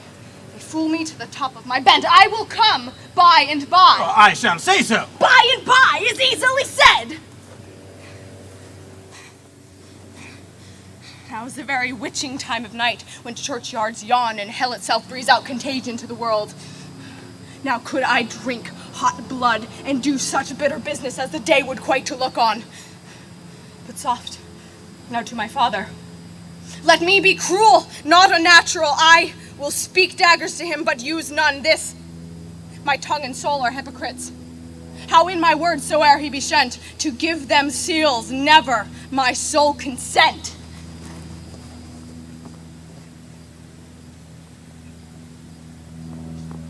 I like him not, nor stands it safe with us to let his madness range. Therefore prepare you, I your commission will forthwith dispatch, and he to England shall along with you.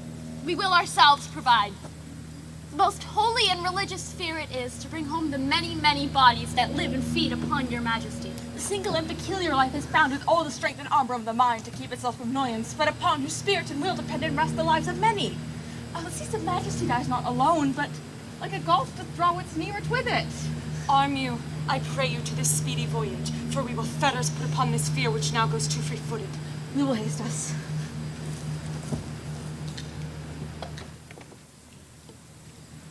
My queen, he's going to his father's closet. Behind the arras, I'll convey myself to overhear the process, and warrant he'll tax him home. And as you said, and wisely was it said, 'tis meet that some more audience than a father, since nature makes them partial, should o'erhear the speech of vantage.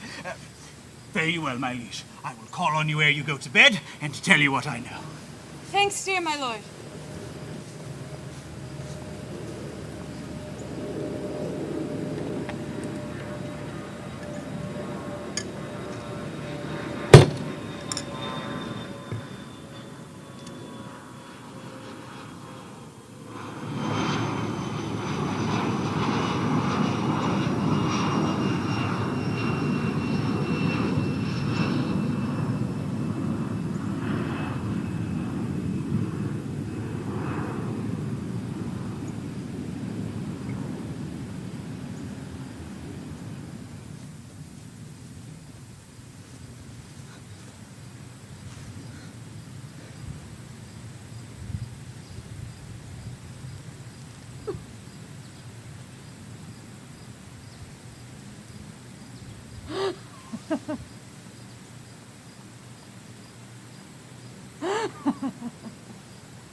Oh, my fence is rank.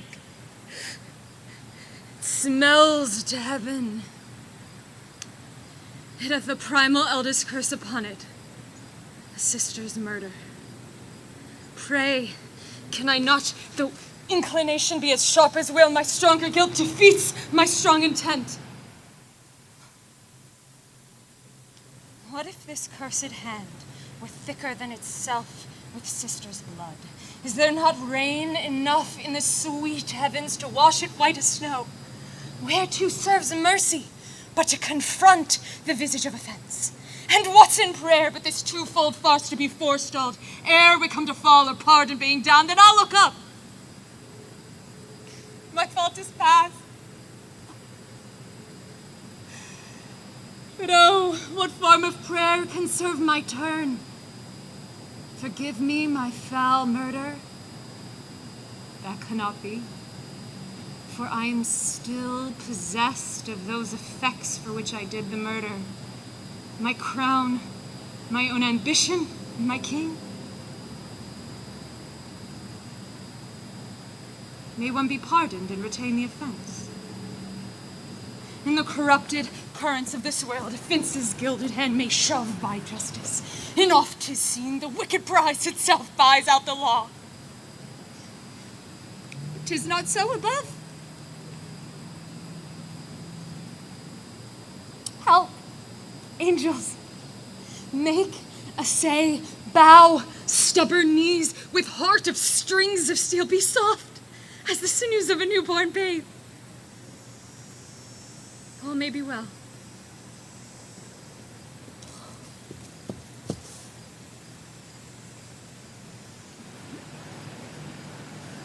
Now might I do it, Pat. Now she is praying. And now I'll do it. And so she goes to heaven, and so I am revenged! That would be scanned. A villain kills my mother. And for that reason I, her sole son, do this same villain send to heaven. This is higher in salary, not revenge. She took my mother grossly, full of bread, her crimes, broad blown as flush as May, and how her audit stands, who knows save heaven, to take her in the purging of her soul when she is fit in season for her passage. No, when she is drunk, asleep, or in a rage, or in the incestuous pleasures of her sheets, at gaming, swearing, or about some act that holds no relish of salvation in that trip her, so that her heels may kick at heaven and her soul be black and damned whereto it goes. My father stays. This physic but prolongs thy sickly days.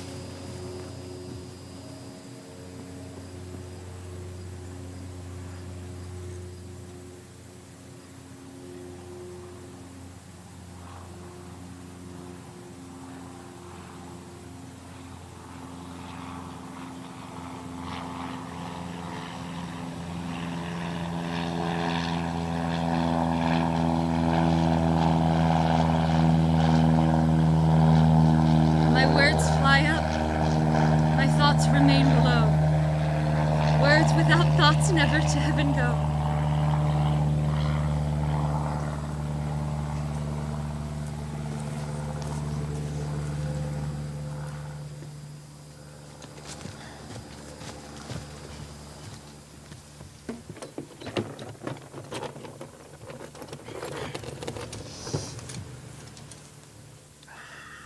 He's coming straight. Look you lay home to him.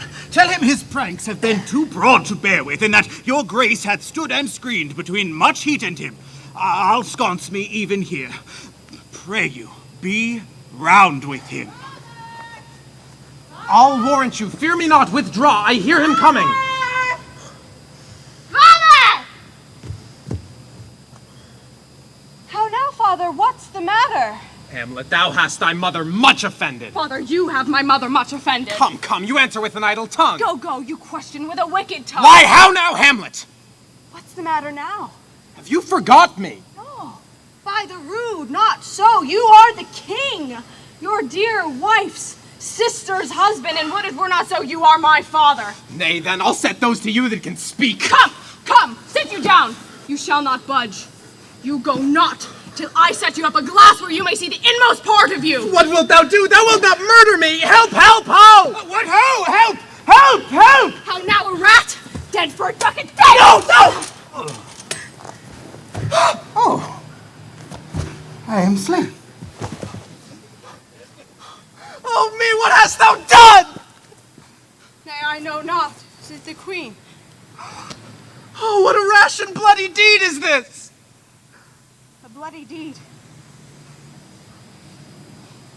Almost as bad, good father, as kill a queen and marry with her sister. As kill a queen? Aye, sir, 'twas my word. Thou wretched, rash, intruding fool, farewell. I took thee for thy better. Take thy fortune. Thou find'st to be too busy is some danger. Leave wringing of your hands. Peace, sit you down. And let me wring your heart, and so I shall, if it be made of penetrable stuff, if damned custom hath not brought it so that it is proof and bulwark against sense. What have I done that thou darest wag thy tongue in noise so rude against me? Such an act that blurs the grace and blush of modesty, calls virtue hypocrite, takes off the forehead of a fair love, and sets a blister there, makes marriage vows as false as dicers' oaths. Oh, such a deed! As from the body of contraction plucks the very soul, and sweet religion makes a rhapsody of words. By me, what act that roars so loud and thunders in the index? Look you, upon this picture, and on this, a counterfeit presentment of two sisters. See what a grace was seated on this brow. Hyperion's curls, the front of Jove himself. Of form and cause. This was your sweet wife. Look you now, it follows. This is your new wife, like a mildewed ear, blasting her wholesome sister. Have you eyes? You cannot call it love, for at your age, the heyday and the blood is tame, it's humble, it waits on judgment, and what judgment would step from this to this? Sense, sure you have, but sure that sense is apoplexed. What devil was it that hath thus cozened you, and hoodman blind, eyes without feeling, feeling without sight, ears without hands, eyes smelling, sans all, or but a sickly part of one true sense could not so mope. Oh, shame, where is thy blood? Oh, Hamlet, speak no more. Thou turn'st mine eyes into my very soul, and there I see such black and grained spots as will not leave their tinct. Nay, but to live in the rank sweat of an enseamed bed, stewed in corruption, honeying and making love over the nasty sty. Oh, speak no more. These words like daggers enter in mine ears. No more, sweet Hamlet. A murderer and a villain.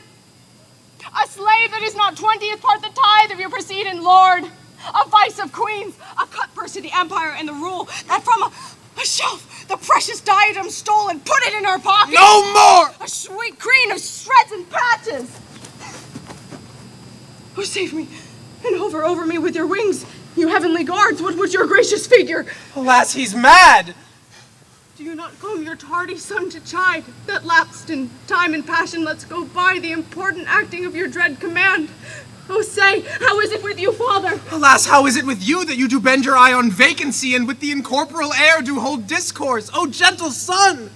Upon the heat and flame of thy distemper sprinkle cool patience, whereon do you look? On her, look you how pale she glares. Her form and cause conjoined, preaching to stones would make them capable. Do not look upon me, lest with this piteous action you convert my stern effects. Then what I have to do will want true color. Tears perchance for blood. To whom do you speak this?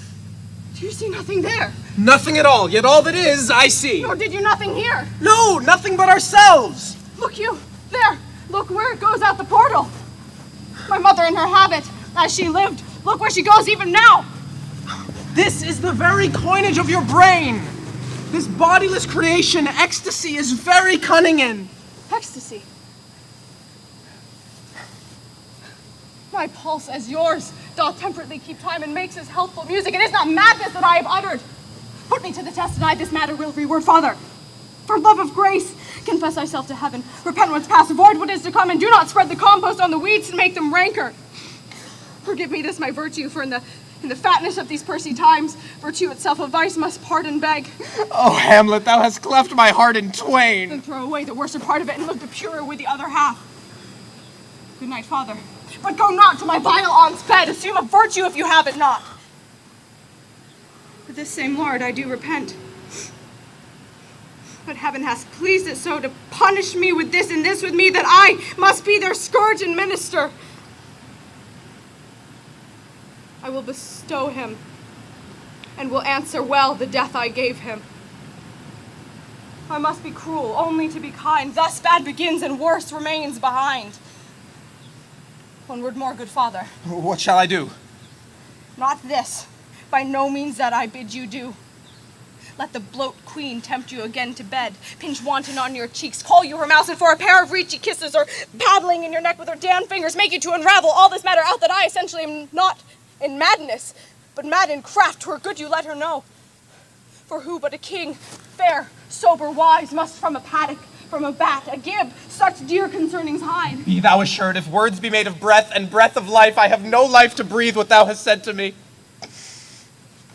I must to England, you know that. Alack, I had forgot. There's letters sealed, and my two schoolfellows, who I would trust as I will adders fanged, they bear the mandate. They sweep my way and marshal me to knavery. This man shall set me packing. A lug that guts into the neighbor room. Once more, good night. Indeed, this counselor is now most still, most secret, and most grave, who was in life a fearful, prating knave. Come, sir, to draw towards an end with you.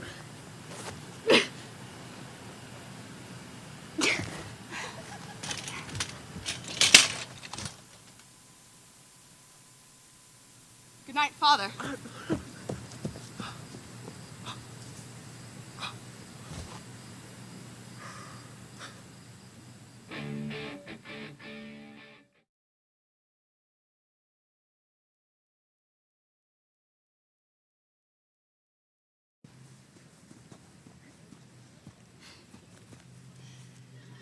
Get you a place!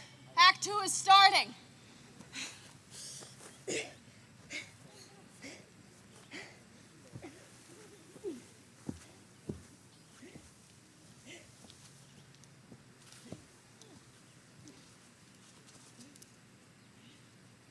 Rosencrantz!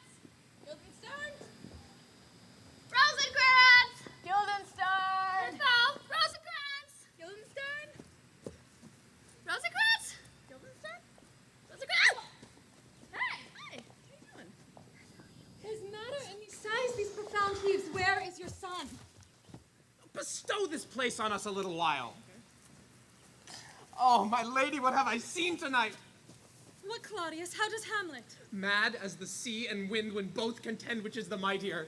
In his lawless fit behind the arras, hearing something stir, whips out his rapier, cries, a rat, and in this brainish apprehension, kills the unseen good old man. Oh, heavy deed. It had been so with us had we been there. His liberty is full of threats to all, to you, yourself, to us, to everyone. Alas, how shall this bloody deed be answered? It will be laid to us whose providence should have kept short restraint and out of hunt this mad young man. Where is he gone? To draw apart the body he hath killed, or whom his very madness, like some ore among a mineral of metal's base, shows itself pure, he weeps for what is done. Oh, Claudius, come away. The sun no sooner shall the mountains touch, but we will ship him hence. In this vile deed we must, with all our majesty and skill, both countenance and excuse. Ho, Guildenstern! Friends, both, go join with you some further aid. Hamlet in madness hath Polonius slain, and from his father's closet hath he dragged him. Go seek him out, speak fair, and bring the body into the chapel. I pray you hasten this. Come, Claudius. We'll call up our wisest friends and let them know both what we mean to do and what's untimely done. Oh, come away, my soul is full of discord and dismay.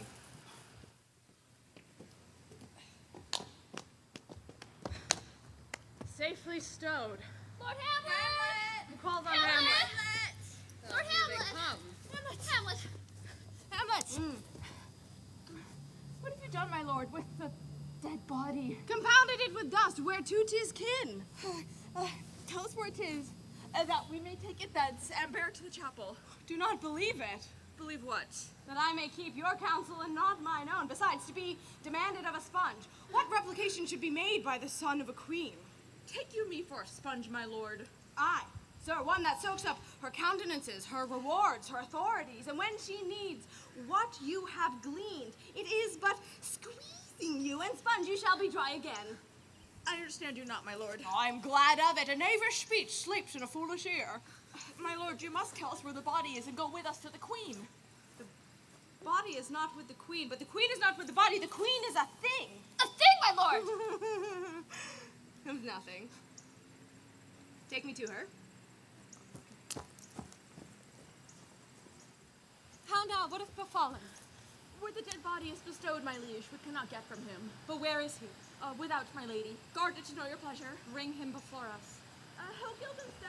Bring in my lord. Now, Hamlet, where's Polonius?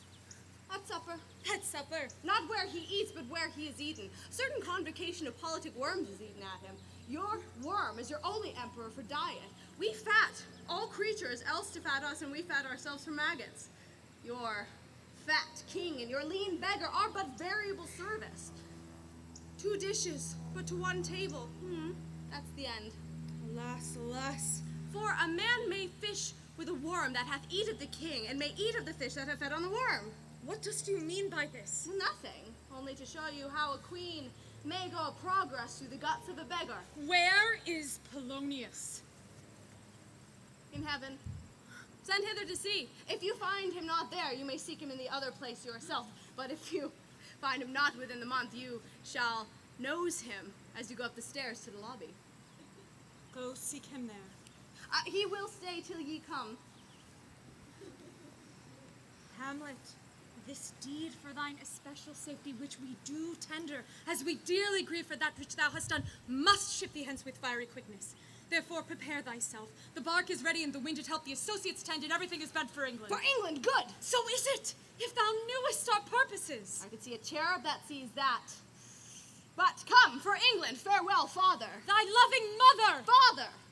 Father and mother is man and wife. Man and wife is one flesh, and so, my father, come, for England. Oh my God, what's that? Temptimus! Follow him at foot, tempt him with speed of word. Delay it not! I'll have him hence tonight away, for everything is sealed or done that else leans on the affair. Pray you make haste.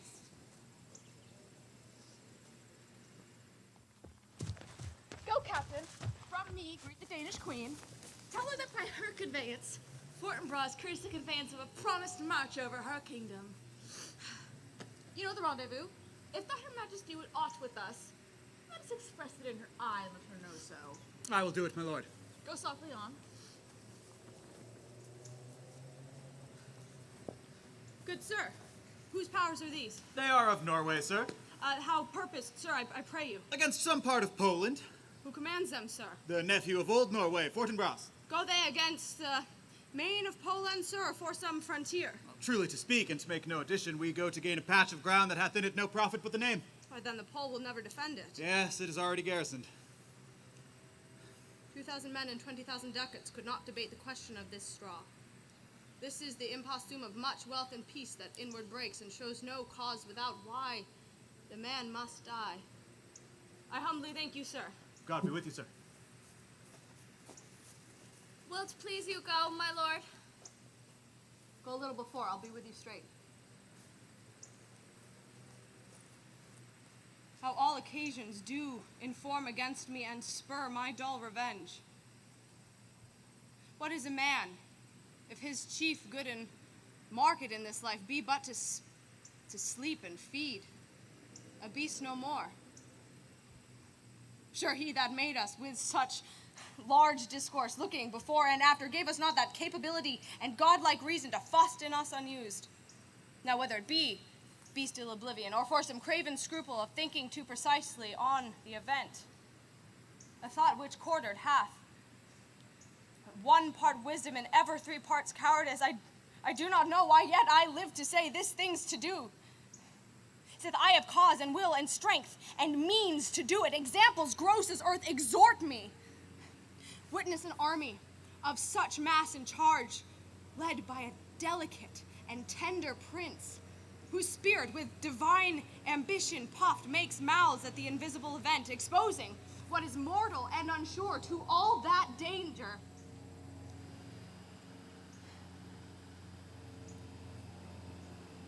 And only for an eggshell. How stand I then, that have a mother killed, a father stained, excitements of my reason and my blood, and let all sleep? Rightly, to be great is not to stir without great argument, but greatly to find quarrel in a straw when honor's at the stake. And to my shame, I see the imminent death of 20,000 men who, for a fiction, for a dream of fame, go to their beds like graves, whereon the numbers cannot try the cause, and is not tomb enough and continent enough to hide the slain. From this time forth, my thoughts be bloody or be nothing worth. What would she have? She speaks much of her father, says she hears there's tricks of the world. She hems and beats her heart, spurns enviously at straws, speaks things in doubt that carry but half sense. Her speech is nothing, yet the unshaped use of it doth move the hearers to collection. They aim at it and botch the words up to fit their own thoughts. Indeed, her winks and nods and gestures would make one think there might be thought, though nothing sure, yet much unhappily. 'Twere good she were spoken with, for she may strew dangerous conjectures in ill-breeding minds. Let her come in. To my sick soul, as sin's true nature is, each toy seems prologue to some great amiss. So full of artless jealousy is guilt, it spills itself in fearing to be spilt. Where is the beauteous majesty of Denmark? How now, Ophelia? How should I your true love know from another one? By his cockle hat and staff, and his sandal shoon. Alas, sweet lady, what imports this song? Say you? Nay, pray you. Mark. He is dead and gone, my lord, he is dead and gone. At his head a grassy turf, at his heel a stone. Nay, but Ophelia... Pray you! Mark. White his shroud as mountain snow, larded with his arms. He up to the grave to go with your shoes. Alas, look here, my lady. How do you, pretty lady? Well, God help you. They say the owl was a baker's daughter. Lady, we know what we are, but know not what we may be. God be at your table. Conceit upon her father. Pray you! Let's have no words of it. But when they ask you what it means, say you this. Tomorrow is St. Valentine's Day, all in the morning betime. And I am made at your window to be your Valentine. Then up he rose and donned his clothes and duped the chamber door. Within a maid that out a maid, never departed more. Pretty Ophelia. Indeed, la, without note, I'll make an end on it. By just and by Saint Charity, a lack and fine for shame. Young men will do it if they come to it. By cock they are to blame. For she, before you tumbled me, you promised me to wed. So what I had done by yonder sun, and thou hast not come to my bed. How long hath she been thus? I hope all will be well. You must be patient. And yet, I cannot choose but weep. To think they should lay him in the cold ground. My brother shall know of it. And so I thank you for your good counsel. Come, my coach. Oh, good night, ladies. Good night, sweet ladies. Good night. Good night. Follow her close, I pray you. Give her good watch.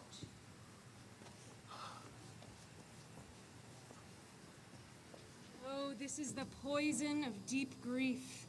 It springs all from her father's death. When sorrows come, they come not single spies, but in battalions. First, her father slain. Next, your son gone, and he, most violent author of his own just removed.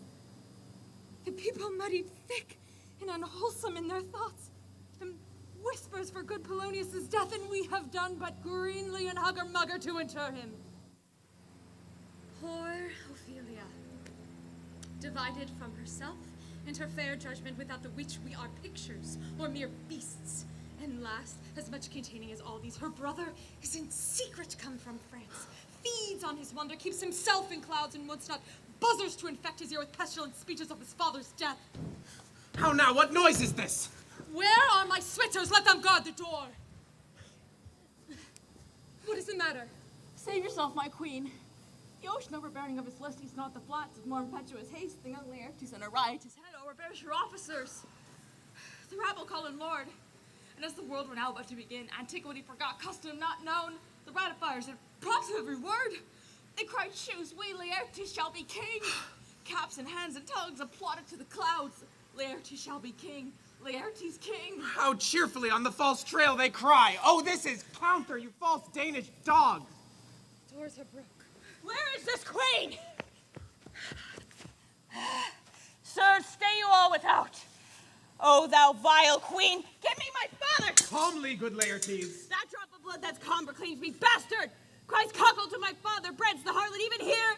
Between the chaste, unsmirched brow and my true mother! What is the cause, Laertes, that thy rebellion looks so giant-like? What is the cause? Let him go, Claudius. Do not fear our person. There's such divinity doth hedge a queen that treason can but peep at what it would acts a little of his will. Let him go. Tell me, Laertes, why thou art thus incensed. Speak, man. Where is my father? Dead. But not by her. How came he dead? I'll not be juggled with. To hell allegiance, vows to the blackest devil, conscience and grace to the profoundest pit. I dare damnation. To this point I stand that both worlds I give to negligence. Let come what comes. Only I'll be revenged most thoroughly for my father. Who shall stay you? My will, not all the world. Good Laertes, is it writ in your revenge that swoopstake you will draw both friend and foe, winner and loser? None but his enemies. Will you know them then? To his friends thus wide I'll ope my arms, and like the kind, life-rendering pelican repast them with my blood. Why, now you speak like a good child and a true gentleman, that I am guiltless of your father's death, and most sensible in grief for it, it shall as level to your judgment pierce as day does to your eye. How now? What noise is this?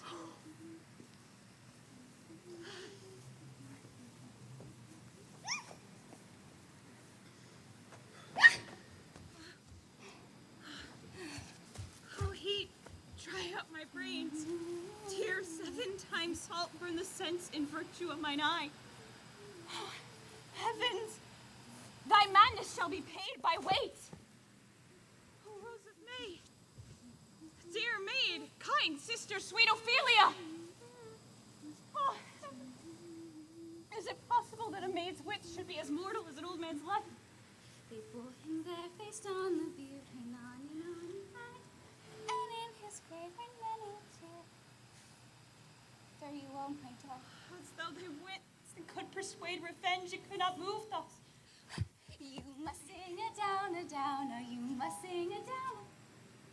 Or how the wheel becomes it. It is the false steward that stole his master's daughter. This nothing's more than matter. There's rosemary. It's for remembrance. Pray low, remember. There's pansies. It's for thoughts. There's fennel for you. And Polonius. There's rue for you, and here's some for me. We may call it herb grace of Sundays. Oh, you must wear your rue with a difference. There's a daisy. I would give you some violets, but they withered all when my father died. They say he made a good end. For bonny sweet Robin is on my heart. Thoughts, afflictions, passion, hell itself, she turns to favor and to prettiness. And will he not come again? Will he not come again? No, no, he is dead. Gone to thy deathbed. He never will come again. His beard was as white. His beard was as white as snow. Of waxen was his bow. He is gone. He is gone. We cast away in moan of mercy on his soul.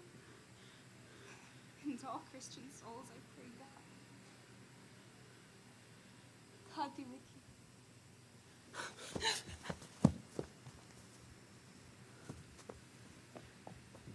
You see this? Oh, God! Laertes, I must commune with your grief, or else you deny me right. Go but apart. Make choice of whom your wisest friends you will, and let them judge. And here, twixt you and me, if by direct or by collateral hand they find us touched. We will our kingdom give, our crown, our life, and all that we can ours to you in satisfaction. But if not, be you content to lend your patience to us, and we shall jointly labor with your soul to give it to you content. Let this be so. His means of death, his obscure funeral, no trophy, sword, nor hatchment o'er his bones, no noble rite, nor formal ostentation. All cry to be heard as 'twere from heaven to earth that I must call it to question. So you shall. And where the fence is, let the great axe fall. I pray you, go with me. What are they that would speak with me? Sailors, sir. They say they have letters for you. Let them come in. I do not know from what part of the world I should be greeted, if not from Lord Hamlet. God bless you, sir! Let him bless thee too. He shall, sir, and please him. There's a letter for you, sir. Comes from the ambassador that was bound for England. If your name be Horatio, as I have let to know it is. Horatio, when thou shalt have overlooked this, give these fellows the means to the queen they have letters for her. Ere we were 2 days old at sea, a pirate of very warlike appointment gave us chase. We put on and compelled valor, and in the grapple I boarded them. On the instant they got clear of our ship, so I alone became their prisoner. They have dealt with me like thieves of mercy, but they know what they did. I am to do a good turn for them. Let the queen have the letters I have sent. Rosencrantz and Guildenstern hold their course for England. Of them I have much to tell thee. Farewell, he that thou knowest thine Hamlet.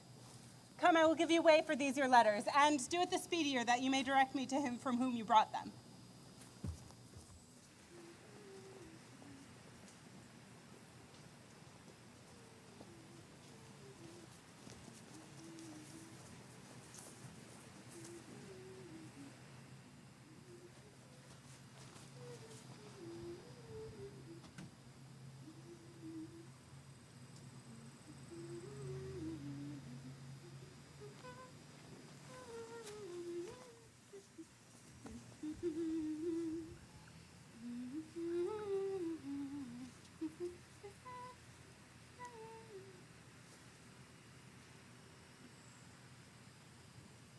To be or not to be?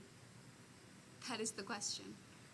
Whether 'tis nobler in the mind to suffer the slings and arrows of outrageous fortune, or to take arms against a sea of troubles and, by opposing, end them.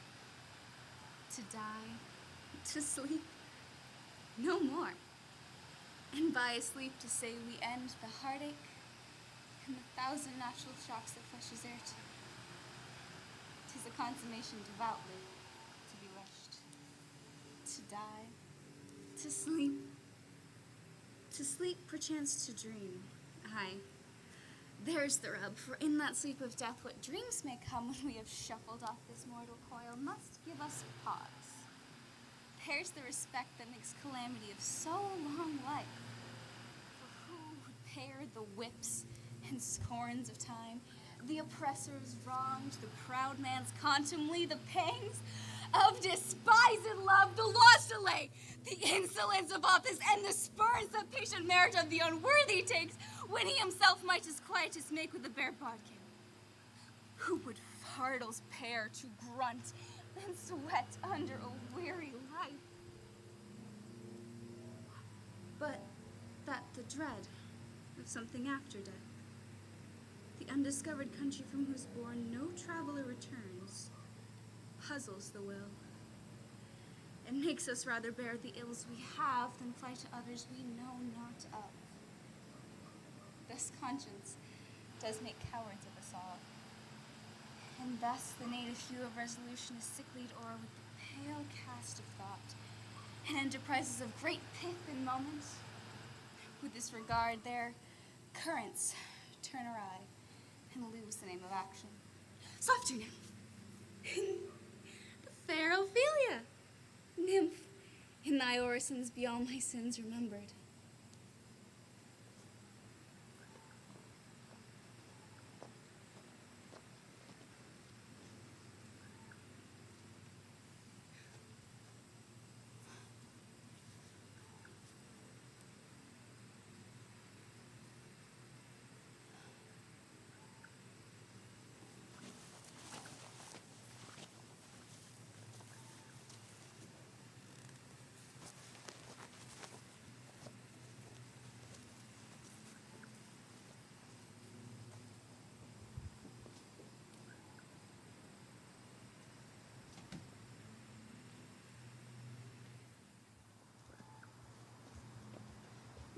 must your conscience my acquaintance seal, and you must put me in your heart for friend, sith you have heard, and with a knowing ear, that he which hath your noble father slain pursued my life.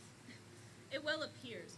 But tell me why you proceeded not against these feats, so crimeful and so capital in nature, as by your safety, wisdom, all things else humanely were stirred up.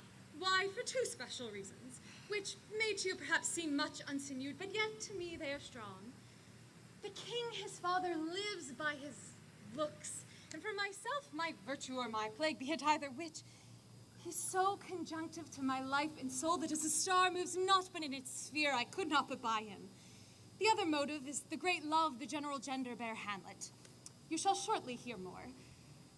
I loved your father, and we love ourselves, and that, I hope, will teach you to imagine. Oh, someone's coming. Your Majesty. How now? What news? Letters, my lady, from Lord Hamlet. This to your Majesty, this to the king. From Hamlet? Who brought them? Sailors, my lady, they say. I saw them not. Laertes, you shall hear them. Leave us.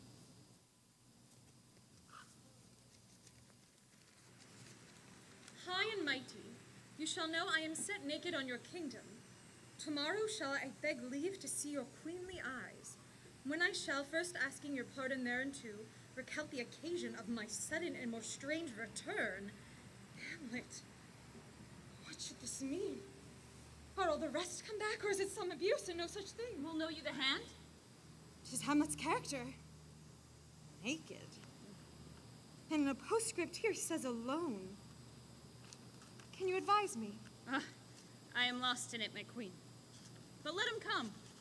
It warms the very sickness in my heart that I shall live and tell him to his teeth. Thus didst thou. If it be so, Laertes, as how should it be so? How otherwise? Will you be ruled by me? I, my queens, who will not rule me to a peace. To thine own peace. If he be now checking at his voyage, and that he means no more to undertake it, I will work him to an exploit now ripe in my device, under the which he shall not choose but fall. And for his death no wind of blame shall breathe, but even his father shall encharge the practice and call it accident.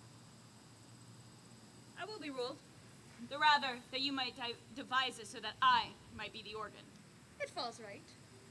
You have been talkative since your travel much, and that in Hamlet's hearing, for a quality wherein they say you shine. Your sum of parts together did not pluck such envy from him as did that one in that, in my regard of the unworthy siege. What part is that, my queen? A very riband in the cap of youth. Yet needful too, for youth no less becomes the light and careless livery that it wears than settled age his sables and his weeds, importing health and graveness.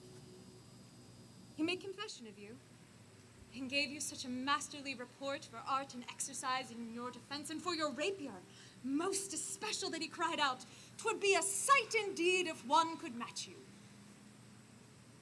Laertes, was your father dear to you, or are you like the painting of a sorrow, a face without a heart? Why ask you this? Not that I think you did not love your father, but that I know love is begun by time, and that I see, in passages of proof, time qualifies the spark and fire of it. There lives within the very flame of love a kind of wick or snuff that will abate it, and nothing is at a like goodness still, for goodness, growing to a pleurisy, dies as in his own too much. That we should do when we would, for this wood changes and hath abatements and delays as many as there are tongues, our hands, our accidents, and then this should is like a spendthrift sigh that hurts by easing. But to the quick of the ulcer, Hamlet comes back. What would you undertake to show yourself your father's son in deed more than in words? To cut his throat. In the church. No place indeed should murder sanctuarize. Revenge should have no doubts. But good Laertes, will you do this? Keep close within your chamber. Hamlet returned shall know you are come home. We'll put on those shall praise your excellence and set a double varnish on the fame and wager on our heads. He, being remiss, most generous, and free from all contriving, will not peruse the foils, so that with ease or a little shuffling, you may choose a sword unbaited, and in a passive practice requite him for your father. I will do it. And for the purpose I'll anoint my sword. I bought an unction of a mountebank, so mortal that but dip the knife in it. No cataplasm so rare, collected from all symbols that have virtue under the moon, can save the thing from death that is bescratched withal. I'll touch my point with this contagion, that if I call him selectly, it may be death. Let's further think of this. Weigh what convenience both of time and means may fit us to our shape. If this should fail, and that our drift look through our bad performance, 'twere better not essayed. Therefore, this project should have a back or a second, that might hold if this should blast and prove soft. Let me think. We'll make a solemn wager on your cunnings. I have it. When in your motion you are hot and dry, as make your bouts more violent to that end, and that he calls for drink. I'll have prepared him a chalice for the nonce, whereon but sipping, if he by chance escape your venom stuck, our purpose may hold there. How now, sweet king? One woe doth tread upon another's heels, so fast they follow. Your sister's drowned, Laertes. Drowned? Where? There is a willow grows aslant a brook that shows his hoar leaves in the glassy stream. There, with fantastic garlands did she come of crowflowers, nettles, daisies, and long purples that liberal shepherds give a grosser name, but our cold maids do dead men's fingers call them. There, on the pendant boughs, her coronet weeds clambering to hang, an envious sliver broke, when down her weedy trophies and herself fell in the weeping brook. Her clothes spread wide and mermaid-like, a while they bore her up, which time she chanted snatches of old tunes, as one incapable of her own distress, or like a creature native and endued unto that element, but long it could not be, till that her garments, heavy with their drink, pulled the poor wretch from her melodious lay to muddy death. Alas, then, she's drowned. Drowned. Drowned.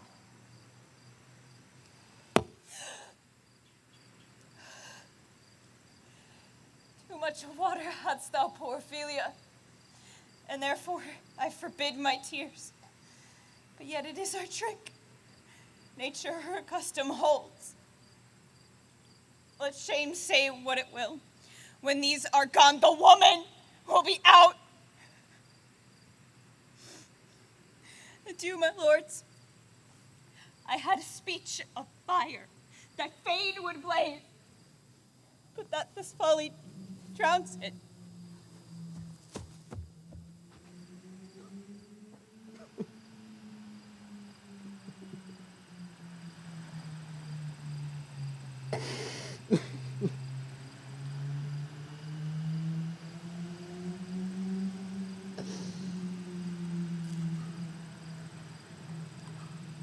Let's follow Claudius.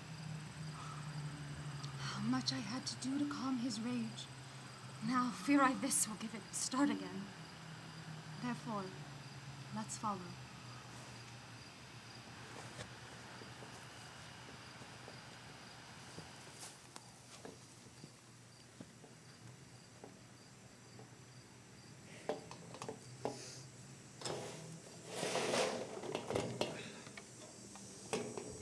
Buried in Christian burial that willfully seeks her own salvation? I tell thee she is, and therefore make her grave straight. The crowner hath sat on her and finds a Christian burial. Well, how can that be, unless she drowned herself in her own defense? Why, 'tis found so. It must be say, offendedendo. It cannot be else, for here lies the point. If I drown myself wittingly, it argues an act, and an act hath three branches. It is to act, to do, and to perform. Gal, she drowned herself wittingly. Nay, but hear you, good men tell her. Give me leave. Look, here stands the water. Good. Here stands the man. Good. Now, if the man goes to the water and drowns himself, it is willy-nilly he goes. Mark you that. But If the water comes to him and drowns him, he drowns not himself. Argal, he that is not guilty of his own death, shortens not his own life. But is this law? Aye, Mary, is Crowner's quest law.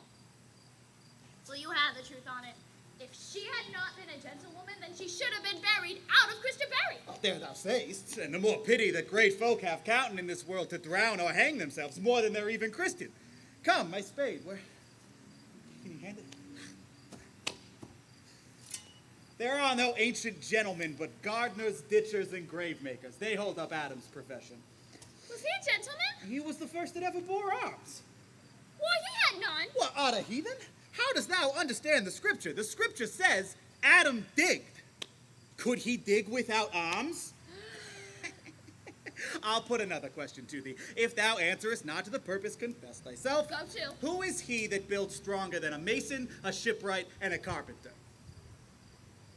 The gallows maker. For that frame outlives 1,000 tenants. I like thy wit well. Aye, in good faith, the gallows does well. But how does it well? It does well to those that do ill. Now, thou dost ill to say the gallows are built stronger than the church. Argal, the gallows may do well to thee. So, do it again, come. Who builds stronger than a mason, a shipwright, or a carpenter? Answer me that, and unyoke, quick. Marry now I can tell. To it? Mass I cannot tell. Well, cudgel your brains no more about it, for your dull ass will not mend his pace with beating. And next you are asked this question, answer, a grave maker. The houses he build last till doomsday. Whenever I see your smiling face, I have to smile myself, because I love you. Does this fellow Yes, I do. have no feeling of his business that he sings at grave making? Custom hath made it in him a property of easiness. Even so, the hand of little employment hath the daintier sense. Isn't it amazing a man like me can feel this way?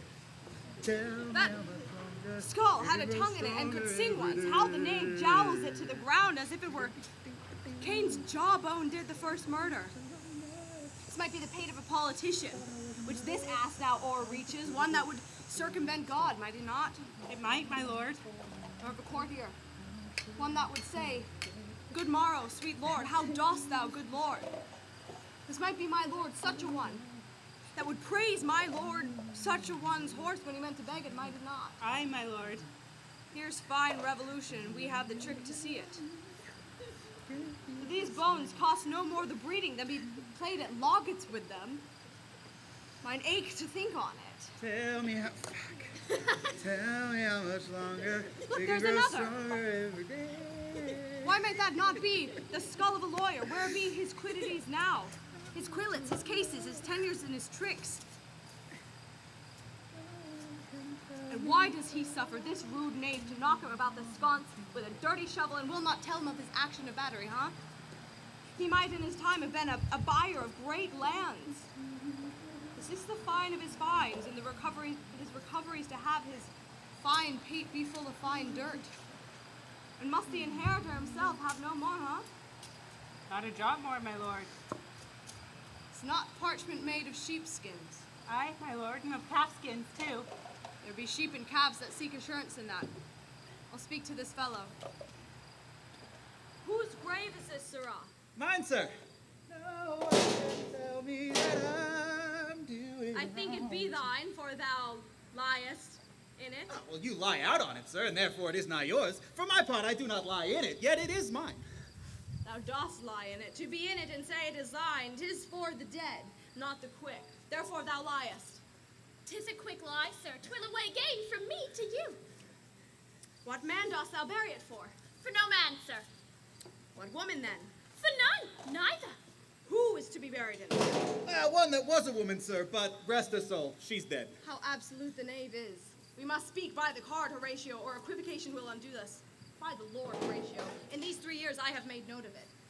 The age has grown so picked that the toe of the peasant comes so near the heel of the courtier he gaps his kime. How long hast thou been a grave maker? Of all the days of the year, I came to it that day old Queen Hamlet overcame Fortinbras. A lot of bodies lost. How long since then? Well, can now you tell that? Every fool can tell that. It was that same day that young, Hamlet was born, he that is mad and sent to England. Aye, Mary, why was he sent into England? Why? Because he was mad. He shall recover his wits there, or if not, it's no great matter there. Why? Well, 'twill not be seen in him there. There the men are as mad as he. How came he mad? Very strangely, they say. How strangely? Now, faith, even losing his wits. Upon what ground? Why, here in Denmark. I have been sexton your man and boy 30 years. How long must a man lie in the earth ere he rot?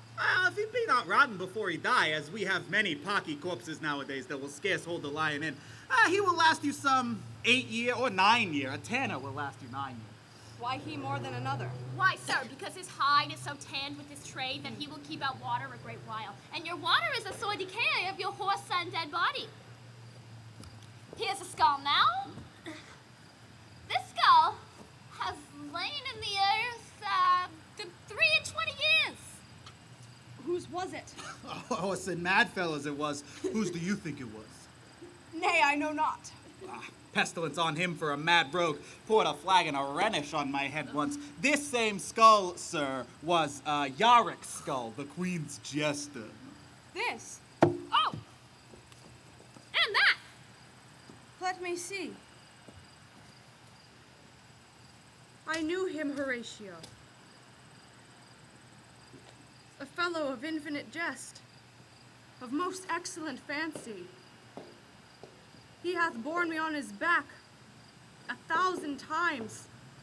Now how abhorred in my imagination it is, my gorge rims at it. Here hung those lips that I have kissed I know not how oft. Where be your gibes now? Your gambols, your songs, your flashes of merriment that were wont to set the table in a roar. No one to mock your grinning. What, chapfallen? Get you to my lady's chamber. Tell her, let her paint an inch thick. To this favor she must come. Make her laugh at that. I prithee, Horatio, tell me one thing. What is it, my lord? Dost thou think Alexander looked of this fashion in the earth? Even so, my lord. It smelt so, too. Even so. To what base use we must return, Horatio? Why might not imagination trace the noble dust of Alexander till we find it stopped being a bunghole? 'Twere to consider too curiously to consider so. No, faith, not a jot, but to follow him thither with modesty enough and likelihood to lead it, as thus. Alexander died. Alexander was buried. Alexander returneth into dust. The dust is earth. Of earth we make loam. And why? Of that loam whereto he was converted, might they not stop a beer barrel?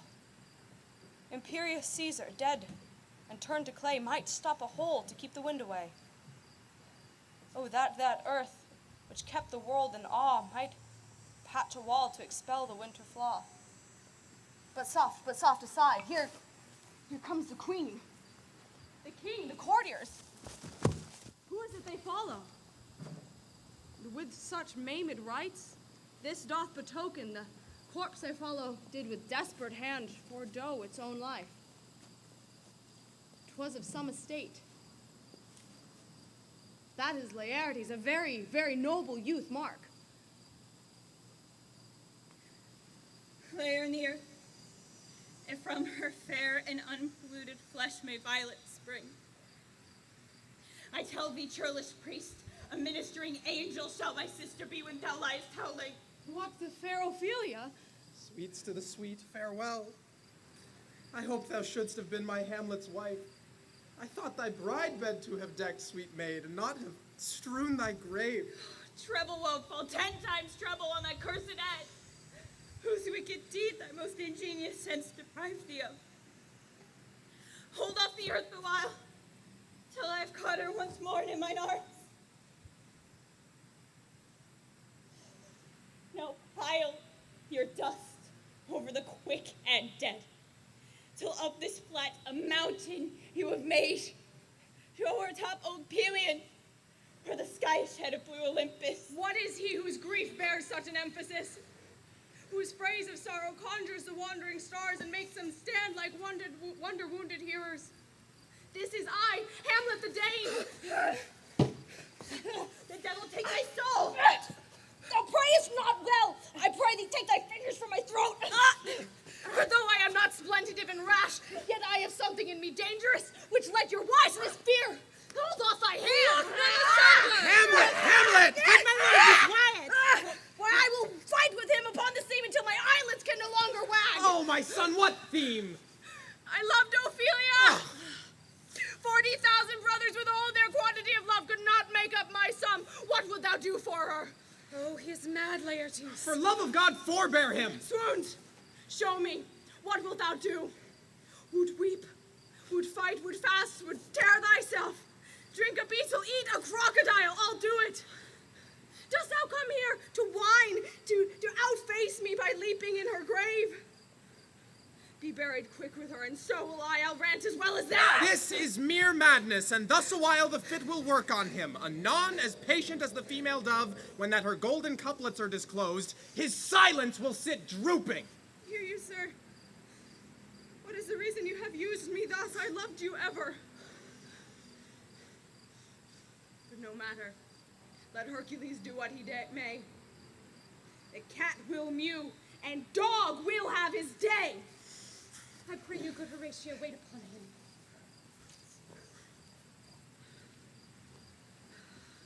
Strengthen your patience in our last night's speech. We'll put the matter to the present push. Claudius, set some watch over your son. This grave shall have a living monument. An hour of quiet shortly shall we see. Till then, in patience our proceeding be.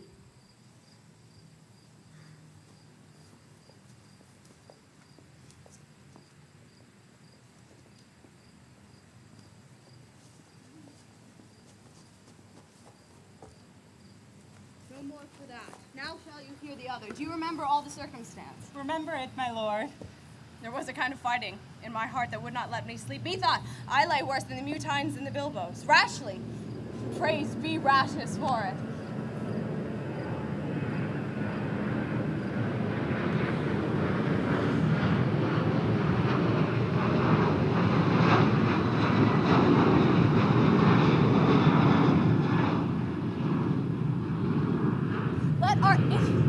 Let our indiscretion know. Let us know. Our indiscretion sometimes serves us well when our deep plots do pall, and that should teach us there is a divinity that shapes our ends, rough hew them how we will. That is most certain. Up from my cabin, my sea gown scarfed about me, in the dark, groped I to find them out. Had my desire, fingered their pocket, and in turn withdrew again to mine own cabin, making so bold, my fears forgetting manners, to unseal their grand commission, where I found an exact command, larded with many several sorts of reasons, importing Denmark's health, and England's too, that had no leisure bade it, not to stay the grinding of the axe, my head should be struck off. Is it possible? Here's the commission. Read it at more leisure. But wouldst thou hear how I did proceed? I beseech you. Being thus benetted round with villainies, I could write a prologue to my brains. They had begun to play. I sat me down, wrote a new commission, wrote it fair. I did hold it, as our statists do, a baseness to write fair, and labored much how to forget that learning, but now, sir, it did me yeoman service. Wilt thou know to the effect of what I wrote? Aye, good my lord. An earnest conjuration from the queen, as England was her faithful tributary, as love between them like the palms might flourish, as peace should stiff her wheaten garland wear, and many ases of such great charge that upon the view and knowing of these contents, without debatement further more or less, he should the bearers put to sudden death. How is this sealed? I had my mother's signet in my purse. So Guildenstern and Rosencrantz go to it? Ay, man, they did make love to their employment. They are not near my conscience. Their defeat does by their own insinuation grow. Why, what a queen is this? Does it not stand me now upon? She that hath killed my queen, whored my father, popped in between the election and my hopes, thrown out her angle for my proper life, and with such cousinage. Is it not in perfect conscience to quit her with this arm? And is it not to be damned to let this canker of our nature come and further evil. It must be shortly known to her from England what is the issue of the business there. It will be short. The interim is mine, and a man's life is but to say one. But I am very sorry, good Horatio, that to Laertes I forgot myself. For in the image of my cause I see the portraiture in his. Indeed, the bravery of his grief did set me in a towering passion. Peace, who comes here? Oh, sweet my lordship is right. Welcome back in Denmark. I humbly thank you.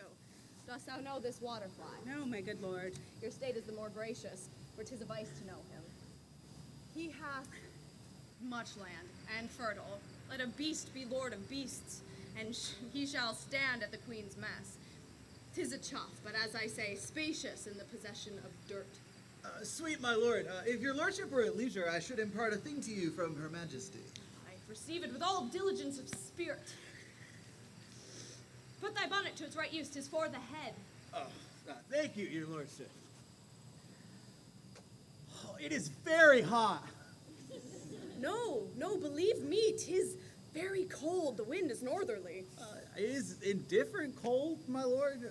But yet methinks it's too hot and sultry for my complexion. Exceedingly, it is very sultry, as 'twere, but I cannot tell how.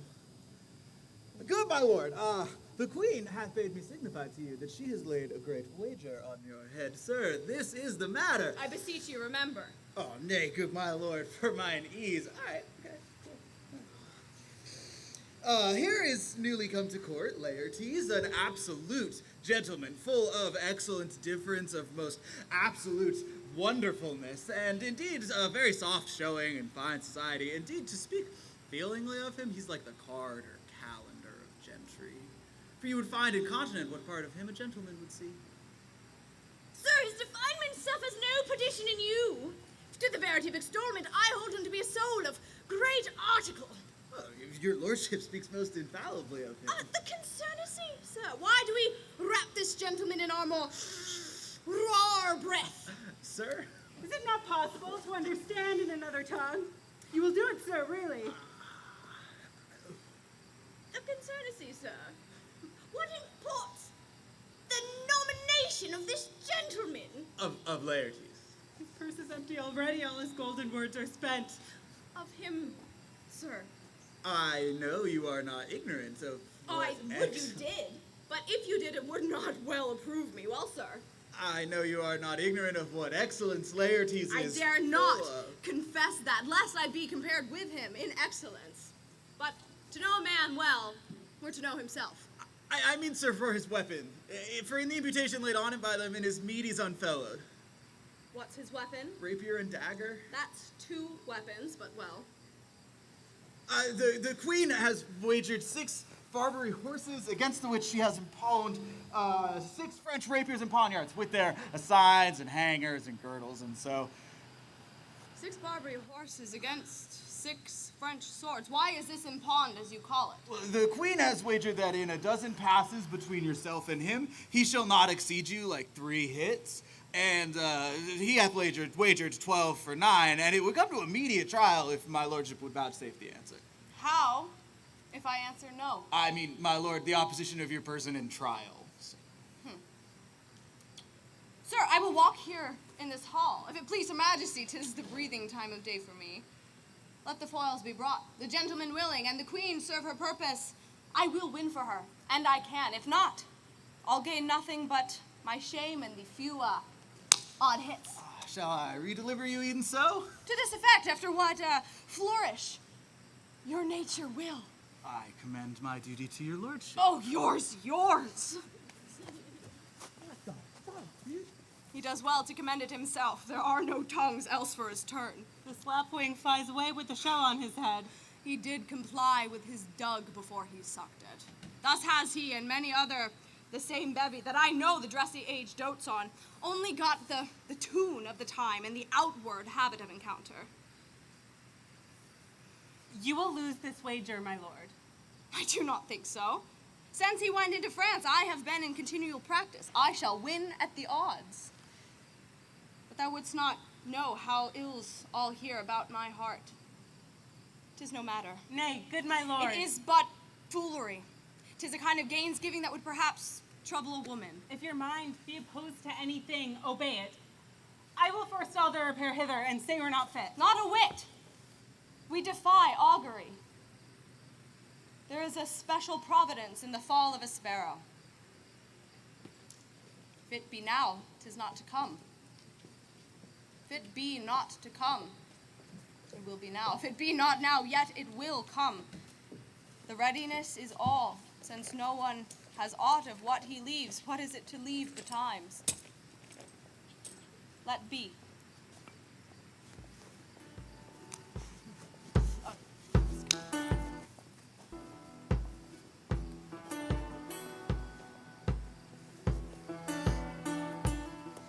Come, Hamlet, come, and take this hand from me.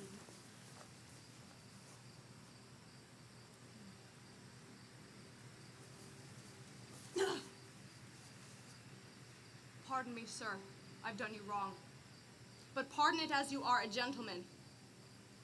What I have done might your nature, honor, and exception roughly wake, I hereby proclaim was madness. Is it Hamlet wronged Laertes? Never Hamlet. If Hamlet is taken from himself, and when he's not himself does wrong Laertes, Hamlet does it not. Hamlet denies it. Who does it then? His madness. If it be so, Hamlet is of the faction that is wronged. His madness is poor Hamlet's enemy. Sir, in this audience, let my disclaiming from a purposed evil free me so far in your most generous thoughts that I have shot mine arrow over my house and hurt my brother. I am satisfied in nature, whose motive in this case should stir me most to my revenge. But in my terms of honor, I stand aloof, and will no reconcilement till by some elder masters of known honor I have a voice and precedent of peace to keep my name on gourd. But till that time, I do receive your offered love like love, and will not wrong it. I embrace it freely, and will this brother's wager bravely play. Come, bring us the foils. Come, one for me. I'll be your foil, Laertes, for in mine ignorance your skill shall, like a star in the darkest night, stick fiery off indeed. You mock me, sir. No, by this hand. Young Oseric, give them the foils. Cousin Hamlet, you know the wager. Very well, my queen. But your majesty hath laid the odds on the weaker side. I do not fear it. I've seen you both. But since he is betted, we have therefore odds. This one is too heavy. Let me see another. This one likes me well. Have all the foils the same length? Aye, my good lord. Set me the stoup of wine upon that table. If Hamlet give the first or second hit, or quit in answer of the third exchange, let all the battlements their ordnance fire. The queen shall drink to Hamlet's better breath, and in the cup a pearl shall she throw. Come, begin, and you, the judges, bear a wary eye. Come on, sir. Come, my lord.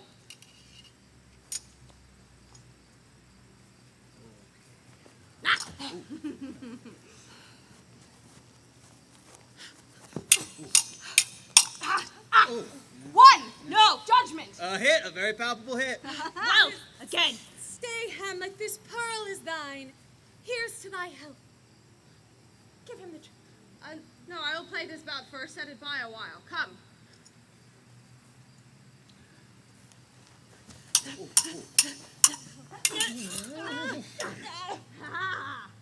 Another head, what say you?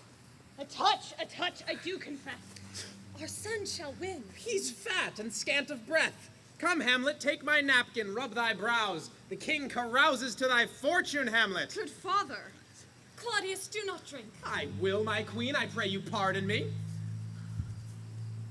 I dare not drink yet, good sir, by and by. Come, let me wipe thy face. Dad! My queen, I'll hit him now. I do not think it. Yet 'tis almost against my conscience. Come, Laertes, you do but dally. I pray you, pass with your best violence. I'm afeard you make a wanton of me. Say you so? Come on! No, neither way. What? You hit his foot. Have it, you know! There's no point. Oh, whoa. Hey, Hamlet, this is a fencing match. Laertes!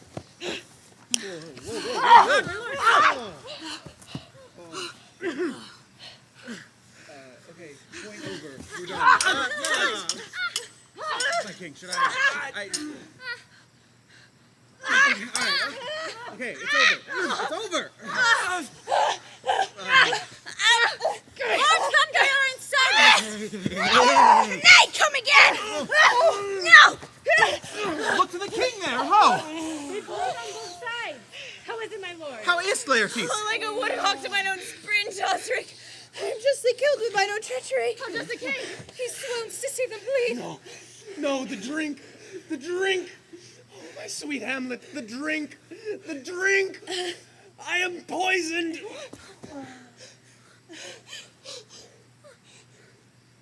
Villainy! Oh, let the doors be locked! Treachery, seek it out! Hamlet, it is here! Hamlet, thou art slain! No medicine in the world can do thee good. The treacherous instrument was in thy head. I care no more. The queen! The queen's to blame! The point. Envenomed. So, venom, do thy work. Here, incestuous, murderous, damned Dane! Drink off this potion. Is thy pearl here? Follow my mother. She is justly served. It is a poison tempered by herself. Come, exchange forgiveness with me, noble Hamlet.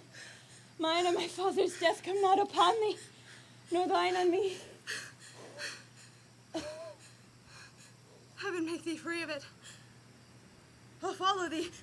Oh, I am dead, Horatio. Had I but time. As this fell Sergeant Death is strict in his arrest. Oh, I could tell you. But let it be. Oh, Horatio, I am dead. Thou livest. Report me in my right, my cause of right to the unsatisfied. Never believe it. I am more an antique Roman than a Dane. Here's yet some liquor left. As you are to man, give me the cup. By heaven, let go. No. I'll have it. Oh, what a wounded name.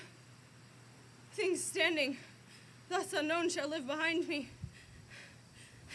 If thou didst ever hold me in thy heart, absent thyself from felicity, and in this harsh world draw thy breath in pain to tell my story.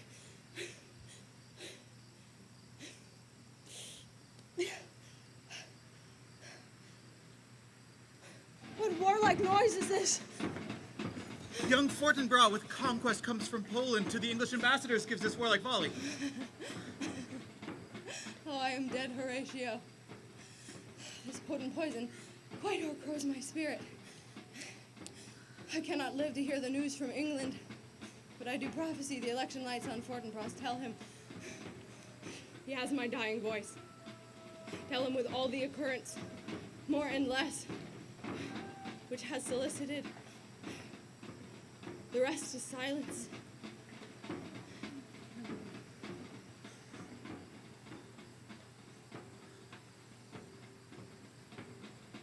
Now cracks a noble heart. Good night, sweet prince. And flights of angels sing thee to thy rest. Why does the drum come hither?